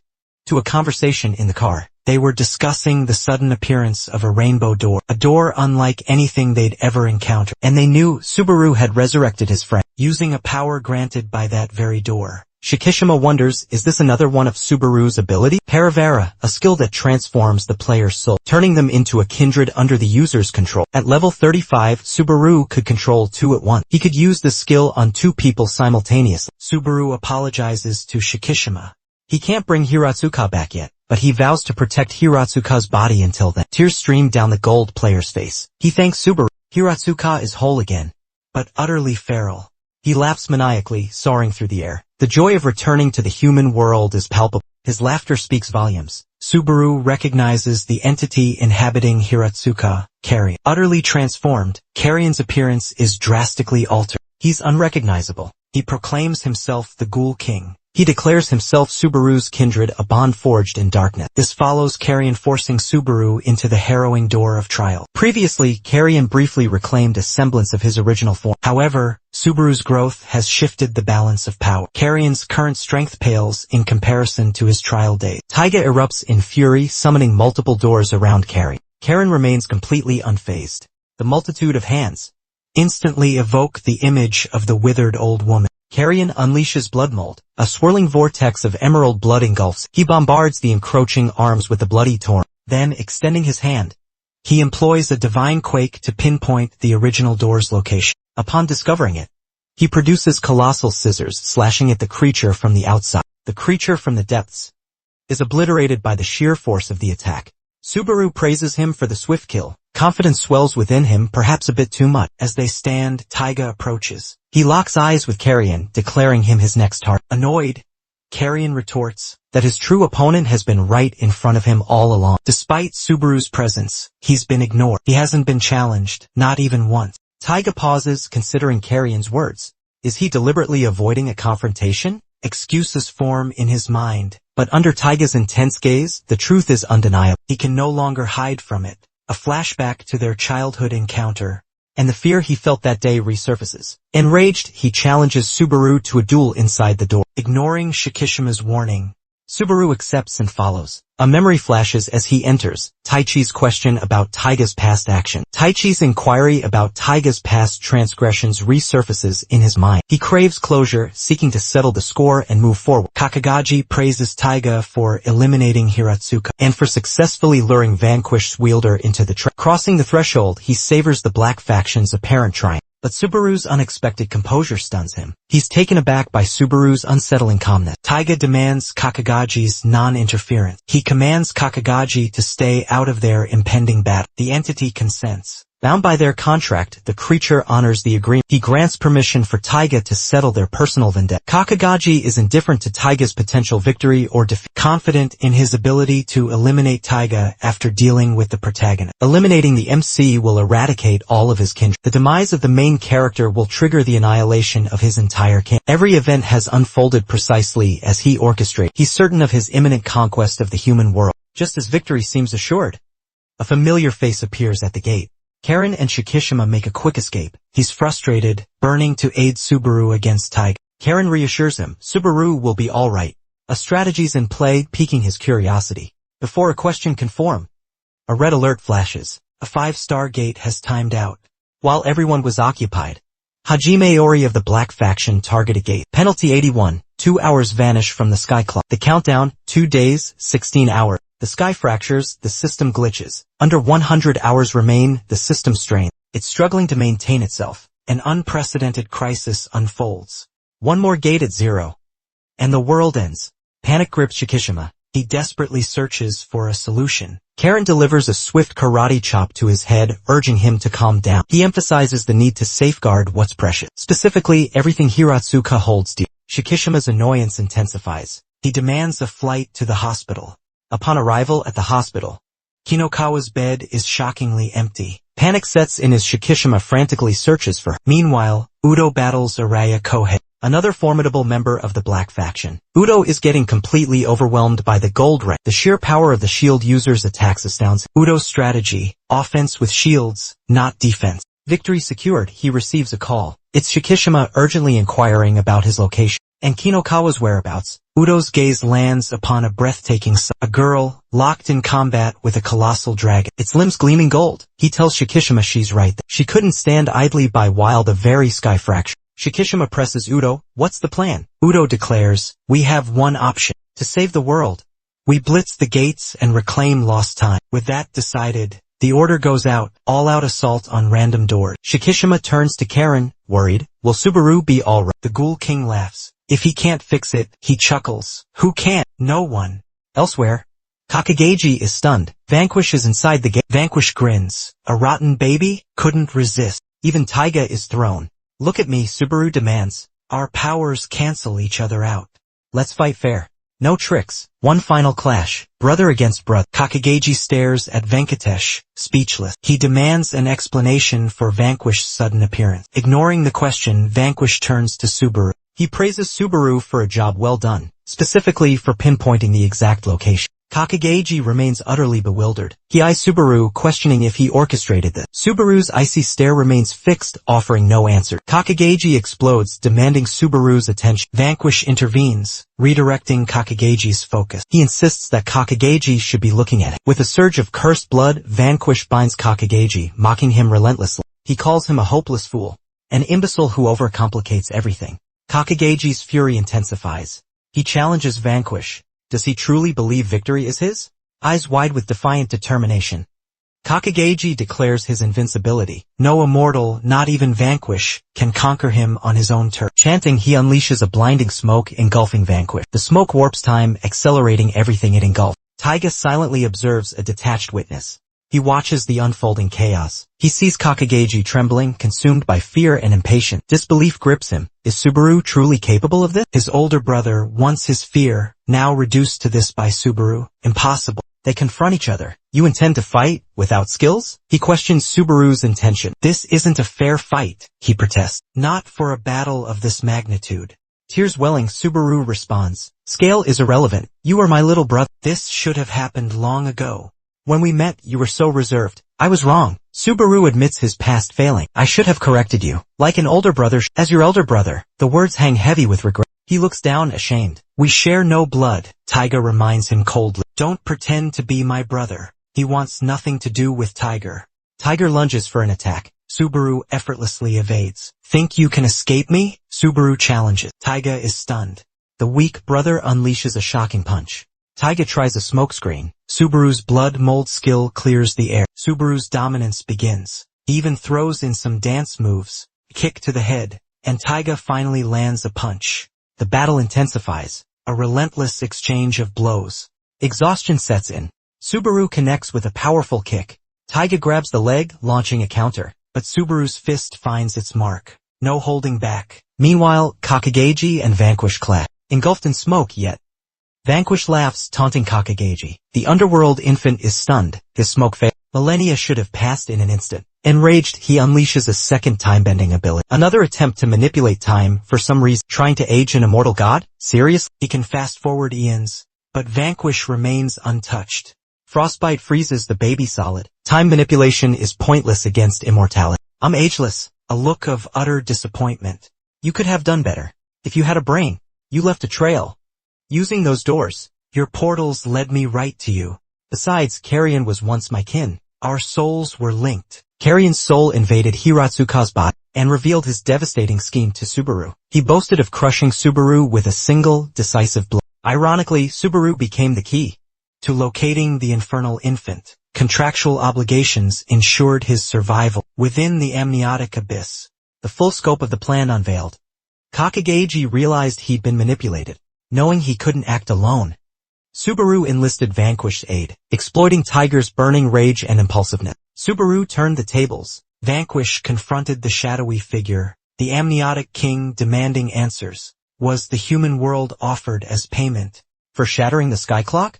Regardless, there would be a reckoning. Having provoked his opponent, Vanquish unleashed the Rift Cleaver. Vanquish lands precise blows on the infant. Agonized Kakagagi cries out for Miss Safina. He screams, convinced Vanquish will kill him.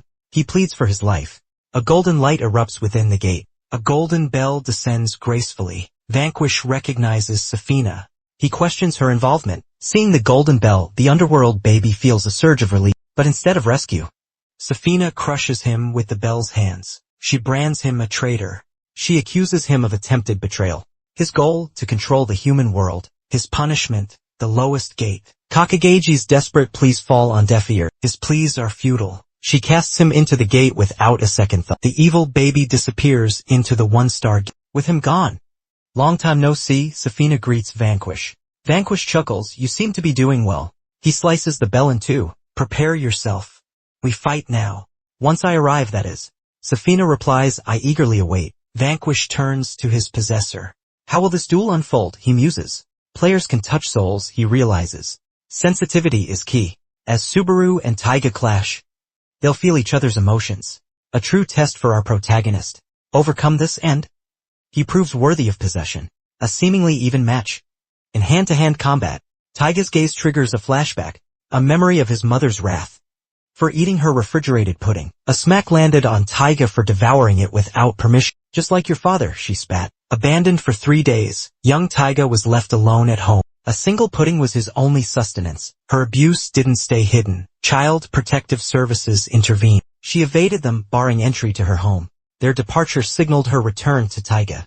Why were you even born? She demanded. She then married Subaru's father, a man mirroring her own nature. Taiga learned of his son, igniting a furious rage. The realization of an impending older brother enraged Taiga. He envisioned a shared destiny of misery. He dreaded a future mirroring his own bleak existence. Meeting Subaru, he was met with an unexpected sparkle in his eyes. Subaru's resilience, despite similar treatment, astounded him. His childhood was spent blaming others for his behavior. He'd always blamed his environment for his action. He had always believed his behavior was a reaction to those around him. Witnessing Subaru endure the same hardships with grace challenged his ingrained beliefs. Overwhelmed, he grasped the truth. He was the true pet. The brothers were engrossed in Hiratsuka's interview. Hiratsuka claimed doors manifested for those with pure soul. Taiga scoffed, declaring Subaru would never be worthy of a door. Seconds later, a gold rank door materialized before Subaru. Utterly stunned, Taiga shoved his brother aside. Fear of Subaru's happiness consumed him. He kept Subaru close, suffocating his potential. He ensured Subaru remained perpetually dissatisfied. Happiness, he knew, would shatter their dynamic. The gap between them would become insurmountable.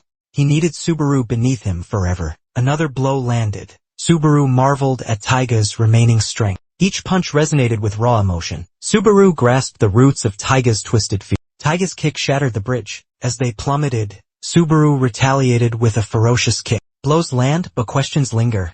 Why couldn't this have been stopped? He agonizes. Taiga senses Subaru's very essence. Under attack, a beacon emerges. A brilliant light pierces the darkness. Could this be his brother's heart? Their lives mirrored each other.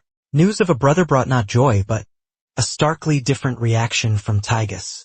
He even dared to intervene. But Taiga rejected the bond, pushing him away. He stands frozen, a silent observer, witnessing the theft of a future. What thoughts filled Subaru's mind? Delving into hidden desires, a shocking revelation unfolds. A player's ambition, born of love. Surprise masks a deeper knowing. The truth had been there all along. His brother, Taiga, was his sole source of genuine love. Taiga, his only true connection. Another memory surfaces. Subaru's father, consumed by rage, beats him for a hidden secret. Taiga, witnessing Subaru's defiance, is stunned. You idiot! What are you hiding? Taiga demands. The secret revealed, the beating stops. Released, Subaru is finally free. He approaches Taiga, offering him pudding. A simple gesture for a brother's sweet tooth. Taiga is bewildered. What's gotten into Subaru? Try as he might, he could never truly connect with his brother. Golden light engulfs him. Regret washes over Taiga. A life unlived, a path not taken. Vanquish senses his demise. His body pushed to its absolute limit. The inevitable fate of all underworld beings. His soul is destined for the endless void. Kakageji's blessing, now vanished, offers no reprieve. Taiga's gaze fixes on Subaru's face. Don't look at me like that, he pleaded. I did nothing wrong. A mixture of fear and admiration filled him. As his time dwindled, shared pudding became a cherished memory. I'd love to have that pudding again someday, Subaru heard him whisper. Gratitude had been impossible then. But now those words brought tears to Subaru's eyes, filling him with warmth. His younger brother's image materialized before him. He reached out, grasping for the fading apparition. Taiga vanished into nothingness. Subaru sobbed uncontrollably. His brother remembered their shared meal. He couldn't alter his brother's destiny. Regret consumed him. Vanquish approached. Taiga's greatest tragedy was recognizing his sins, yet remaining passive. Self-loathing consumed him for his past actions. The weight of his guilt grew heavier with each passing moment. Stealing the door sealed his fate. Subaru pleaded, is there no other way? Vanquish, adopting a therapist's role, advised him to find his own answer. A lifelong quest for redemption. Carry these memories to your grave, Vanquish commanded. Never forget. Take all the time you need, Vanquish offered. I'll be here, he reassured, a father figure to Subaru, effortlessly embodying the perfect dad. Victory over Taiga brought Subaru new strength and reward, among them the coveted golden arm. 3 hours had passed since the sky clock fracture. Collective player efforts resulted in 195 gates clear. The clock's countdown extended to 417 days. Emergency mode deactivated. Shikishima expressed gratitude to the player. The crisis was averted. Subaru's victory was the only thing left standing between them and freedom. The gold rank trio and Subaru's kindred awaited his return with bated breath. Karen reassured them he's fine. Their continued presence was proof enough. Saya sensed Subaru's pain and yearned to rush to his side. Suddenly vanquished cries echoed from beyond the door. Subaru, tear-stained and slumbering, emerged unconscious, carried on Sushi's back. Relief washed over them as he returned safe. Even in sleep, a smile graced his lips. Dreams of pudding shared with his brother filled his slumber. A system notification flashed, program up. 6 stargates were now officially online. Perched on a rooftop, 2 figures cloaked in darkness discussed Kakageji's demise. The connection dropped, the girl reported, and Kakageji's kill credit vanished. Her companion questioned her. Is this about the rumored rainbow possessor? I'm uncertain, but Kakageji was still a king, meaning Vanquish was likely the cause of death. The other 3 kings are about to make a move. Don't panic. The sky clock just updated. Let's wait and see. We need to observe the situation. Elsewhere.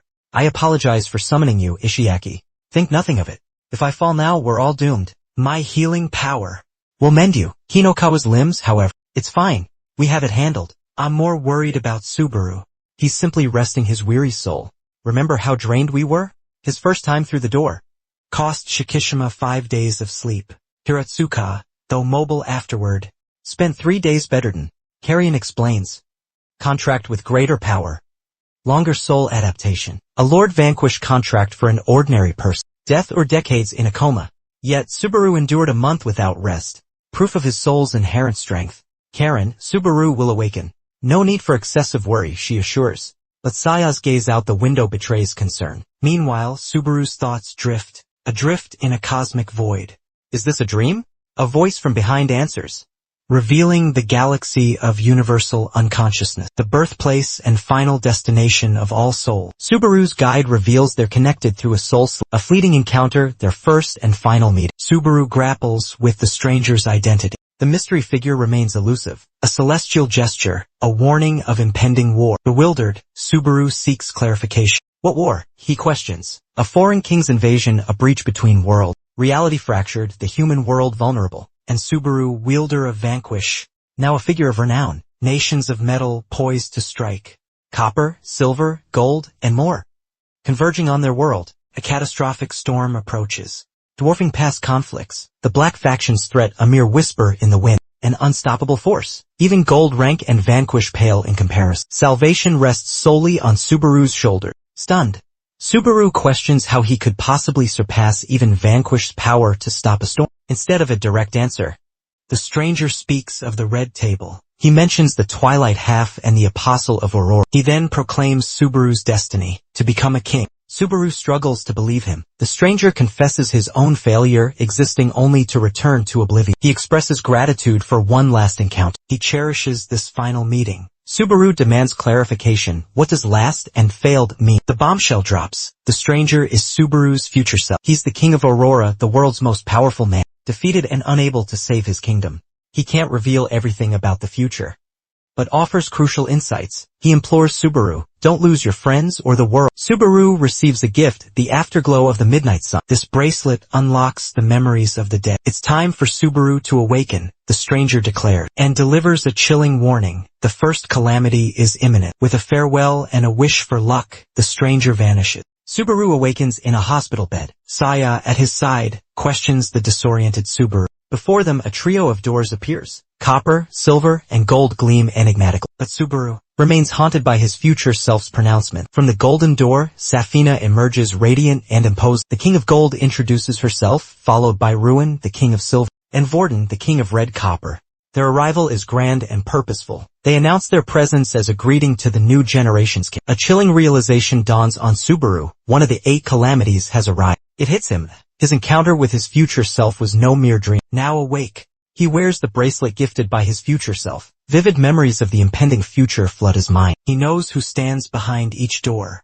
Their motive for appearing remains unclear. Accuracy of these memories holds a dire consequence. If true, he'll lose every friend within 3 months. Visions of their deaths flash before his eyes, each friend entrusting their future to him. One by one, their fates unfold. Each separation a unique and devastating loss. Subaru grapples with the weight of their deaths. The world's survival, a burden left solely to him. A vision, a battle against the king of Aurora, mocked for seeking victory without conquering power. A blood mold attack, a fatal blow. Future Subaru falls. Defeated. Despair consumes him, he has failed. The world ends, no one saved. Tears stream down his face. Apologies for misplaced trust and broken promises. He failed to protect them. Haunted by a past mistake. Longing for a chance to redo that fateful day. With his last ounce of strength, from the boundless cosmic unconscious, he transmits a crucial warning to his past self. Back in the present, Subaru, grateful for the premonition, sits on his bed. That timeline ended in tragedy, but Subaru vows to prevent a repeat. He's determined to shield everyone from the looming 8 calamities. Suddenly, the door owners reveal their true identities, kings of the underworld, the most formidable faction in existence. Among them, Safina, the queen of twilight. Ruin, the divine beast of order, ruler of all beasts, known as the Silver Nine Tails and the Bronze King, and the leader of nature spirits and demi-human. The earthbound dwellers. Subaru is awestruck by the presence of such powerful being. The kings recognize Subaru as the true heir to the throne. They summon him to the Golden Country. Safina offers her hand, a proposition hanging in the air. Subaru's friends are floored. The underworld? Subaru? Unthinkable. Ruin's words leave them reeling. The Silver King proposes a radical change, break the contract with Vanquish, forge a new pact with one of them instead. Ruin reveals Subaru's soul vessel, exceptional, singular. A partnership with one of the kings would grant him unparalleled power, global dominance. Each king surpasses Vanquish in strength, significant. Their objective aligns with Subaru's, safeguard the world, stand against the encroaching gates of calamity. A worthier partner equals more lives saved, Ruin argued. A simple choice with monumental consequences. Carrie interrupts. The suggestion is intolerable. A death threat hurled at Ruin without even a glance. Ruin retaliates, crushing Carrion with soul pressure. A mere human stands no chance. Resistance is few. Ruin's attention shifts to Subaru. A clarification, this isn't coercion. It's an offer, but to present extraordinary terms. For someone as remarkable as Subaru, Safina offers the all-piercing spear, and control of the Golden Knights should he become hers. Ruin tempts with the bow of endless light and 100 high-ranking dragon. The Bronze King offers the power of absolute destruction. Alongside 20 spirit-inhabited forests, Subaru is presented with a choice. He's warned these deals are unprecedented. Carrion urges Subaru against any decision, adamant that the king fears. Subaru's alliance with Vanquish will make him unstoppable. Subaru acknowledges Carrion's loyalty, but detects Ruin's killing intent. He silences Carrion's frantic pleas. Subaru knows his choice is final. There's no going back. His decision is made. He stands with Vanquish, haunted by his future self's warning. Subaru knows these offers aren't enough to save everyone. Ruin questions Carrion's sincerity towards Subaru. With a brief respite in the tension, Subaru pauses to contemplate, but Carrion's renewed outburst makes Ruin consider silencing him for good. Before they can act, Subaru announces his choice. He's willing to switch sides given the right term. His allegiance hinges on conditions meeting his objective. Carrion and Saya are stunned by his declaration. Subaru challenges the kings to earn his trust. If they're truly confident, the kings ask if he requires a display of power. Subaru clarifies he's more interested in their offer. If his soul is truly unique, he reasons, other kings will undoubtedly desire it. Subaru demands a meeting with all the underworld kings. He intends to assess the best proposition. Ruin questions Subaru's knowledge of such gathering. He suspects Carrion leaked the information. Meanwhile, Carrion wonders if Vanquish informed Subaru. But Subaru conceals his foresight. He plans to wield it, altering destiny. The three kings arrive to meet Subaru. Vanquish observes from the shadows. They've acted sooner than anticipated. Subaru's actions are his primary concern. Reflecting on the king's visit, Vanquish questions Subaru's knowledge source. Underworld secrets are closely guarded. Subaru shouldn't know about the meeting. He spots the midnight sun's lingering glow on Subaru. Suspicion falls on Aurora. Sayaka and Haritsuki rush to him. Is Subaru awake? They ask. You should be training, he replies. We're on a break, they casually respond. Vanquish reveals the imminent arrival of the kings of gold, silver, and copper. He urges Subaru to break their contract and defect to their side. But instead of fear, Sayaka and Haritsuki beam with pride for Subaru. Vanquish lays down the law, choosing another king, severs his bond with Vanquish, and spells doom for his kindred spirits. The news sparks cheers from the two. Hoping Subaru resists temptation, Vanquish warns refusal isn't without consequences. Retaliation from the three kings is inevitable. He reveals the Gold Queen's acquisition, a dangerous artifact plundered from the treasure world. Victim. Its power? Obliteration within a 70-kilometer radius. A potential death toll, 10 million souls. Sayaka erupts in fury. She questions the supposed allies and their justification for such atrocity. Haritsuki declares, Subaru shouldn't prioritize their lives over millions. Their selfless stance astonishes Vanquish. They prioritize the lives of strangers, even risking their own. Sayaka's worried. Will Subaru be okay? Vanquish admits uncertainty. He's not sure, but Subaru seems to have found an unexpected ally. Subaru faces his first trial, a calamitous choice. Refuse the king and face the wrath behind three deadly doors. Defiance guarantees brutal consequences. Acceptance offers a future devoid of hope. A bleak existence. Should he survive this ordeal? A second catastrophe awaits. The system reveals the brutal cost of each path. Damned if you do, damned if you don't. Opposing the king or defying Vanquish risks the fate of everyone. A gamble with humanity's future. News of the meeting arrives. And the Bronze King sobers. How dare a mere human like Subaru consider himself their equal? Subaru's answer, anyone who wants him can come to the table. Let's negotiate. His strategy, delay. Buy time. He won't be rushed into a decision. He'll play the waiting game. His strategy, stall until the meeting. Subaru faces a grim reality. He can't defeat the three kings. The second calamity is inevitable. His choice triggers the countdown. Survival hinges on mitigating the first calamity. He needs to face the second on more favorable terms. But hesitation could infuriate the three kings. The Silver King's patience snaps. He commands Safina to unleash Victim. It's a catastrophic weapon. Its destructive power mirrors its owner's invested soul. If Safina, the Queen of Gold, activates it, Subaru's dreaded premonition will come true. But Safina throws a curveball. She speaks directly to Subaru. She acknowledges his bravery.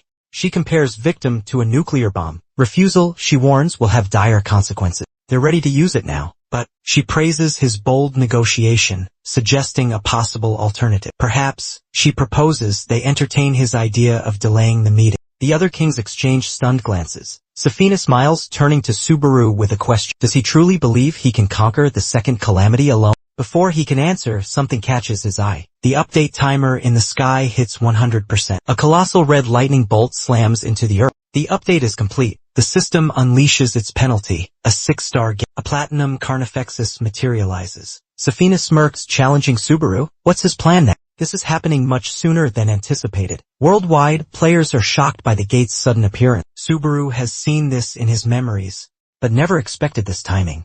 The three kings meeting and the gate's arrival. He knows this 6-star gate is 100 times harder than any 5-star. Haritsuki's trial, conquered. 7 days to enter the gate, that's all the players had. 3 tries, 10 participants, no exception. Impossible, Safina declares. Subaru can't clear the gate in a week. Not a chance, especially with the king's meeting looming in too. Their power is his, she offers to clear it now. One condition, accept their proposal. She presses him again. Does he really intend to face the meeting contractless? Safina's gambit is clear. The other kings mock Subaru. He'll crack. They're sure of it, but Subaru smiles, a confident, defiant smile. He doesn't need their power. Not this time. His audacity stuns the three kings. His team will clear the gate. No sacrifices. Let them watch. He invites them to witness. Safina erupts in laughter. His confidence piqued her interest. She turns to Subaru, her curiosity evident. How will he overcome this challenge? She grants him access to the meeting, accepting his term. No contract necessary. A parting warning. Failure means consequences. She'll use the victim item. Without a moment's hesitation, swift and decisive action will be taken. The kings vanish, each retreating behind their respective door. Relief washes over Subaru. He exhales deep. The crushing pressure finally lifts. But Saya remains unconvinced. She voices her doubts. A 6-star gate without sacrifices seems impossible, especially after their struggles with the 5-star. Subaru's response? Laughter. He assures her victory is certain. A confident grin spreads across his face. He has an ace up his sleeve, a player capable of conquering the gate. 6 RPM pass and a monstrous gate materializes, the largest in history. Its location, Itobashi intersection, Tokyo. A throng presses against the barrier tape. All eyes are on the unfolding scene at the gate. The Japanese Players Federation director, Hisaki, steps forward. He announces Japan's first level 6 gate. This gate boasts an unprecedented difficulty. Hisaki aims to assemble Japan's top-ranked players. Their mission, conquer the gate within a week. Subaru confronts Saya and Carrion. He asks for a glimpse inside their minds. Carrion acknowledges Subaru's request. He explains the soul link between relatives, and their masters allows for mental communication. With consent, of course. Saya offers an apology before closing her eyes, joined by Karen. Instantly, both are stricken with nausea, witnessing fragmented visions of Subaru's life. Eyes snapping open, Karen lashes out at Subaru. The premonition of her master's death overwhelms her. Even a future death is unbearable. Frustrated, Karen realizes how Subaru learned about the meeting with the three kings. Subaru's question about their past encounter prompts a quick response. Karen pinpoints the location without hesitation. It happened in the boundless sea of universal unconsciousness, a realm where individual identities dissolve and souls find their ultimate return. Carrion elaborates on this enigmatic place, describing it as the final destination for souls from every conceivable world, meaning Subaru ventured there in a moment of near oblivion. His soul teetering on the brink of disintegration. Then, miraculously, he returned. Subaru shifts his inquiry to the mysterious Aurora King. Carrion reveals the king rules a surprisingly small nation. Further details remain elusive. System safeguards prevent their disclosure. Subaru theorizes the Aurora King could be a potential ally. His future power acquisition hinting at a shared purpose. He outlines his dual motives for attending the king's meeting. To thwart the three kings' sinister exploitation, and to forge an alliance with the enigmatic Aurora King. A fleeting smile gives way to a somber expression. Subaru apologizes for the grim future he's unveiled. Saya and Karen watch silent. Subaru grapples with Taiga's loss. He remembers Taiga seizing the door. The outcome felt tragically unavoidable. Crushed, Subaru sees Lord Vanquish's fate. Were his past decisions truly right? Vanquish's words echo in his mind. A life dedicated to finding the answer. This time will be different. He turns to his friends, seeking strength. Saya instantly kneels. Her soul's devotion is his. She vows to help him save everyone. Happiness is the ultimate goal. Karen echoes Saya's pledge. Subaru smiles, gratitude warming him. Resolution hardens his gaze. The time for action has arrived. The 6-star gate must be cleared. No casualties will be tolerated. Saya and Karen greenlight Subaru's plan, reaching for his phone to fill Shikishima in. Subaru is bombarded with missed calls. Karen intercepts the phone, urging him not to answer. He argues that without the gold ranker's support, they're fighting a losing battle. Meanwhile, a puzzled Shikishima wonders if Subaru's still asleep. His calls go unanswered. Soaring over a shadowy forest, Subaru's gaze is lost in the distance. Lost in thought, he remembers Karen's warning. Door owners have absolute knowledge of their subordinates' every move and word. Open communication is a risk. Their plans could reach Safina. The Golden Knights, bound to their queen, might betray them. The potential consequences are devastating. If Safina learns their plan, he envisions a catastrophic explosion engulfing the city. The same perilous situation applies to those under copper and silver door owners. It's a grim realization that their strategy, their past and future remain a closely guarded secret shared only between the three. Saya reveals Sayaka's involvement, and that the clumsy one is also privy to their hidden knowledge. Their secrets are audible even in the underworld, constantly overheard. Stunned by this revelation, Subaru erupts into a vanquishing shout. He demands a conversation. During his next underworld visit, His outburst, however, draws Karen's ire. She reprimands his shouting, reminding him that the underworld hears everything, even whispered. His yells, she points out, have likely deafened Hirosaka. He's just burst Hirosaka's eardrums, she exclaimed. Saya questions their current objective, wondering if they're truly on course for the 6-star game. All she sees are endless mountains ahead. Subaru offers no reply, only a cryptic laugh.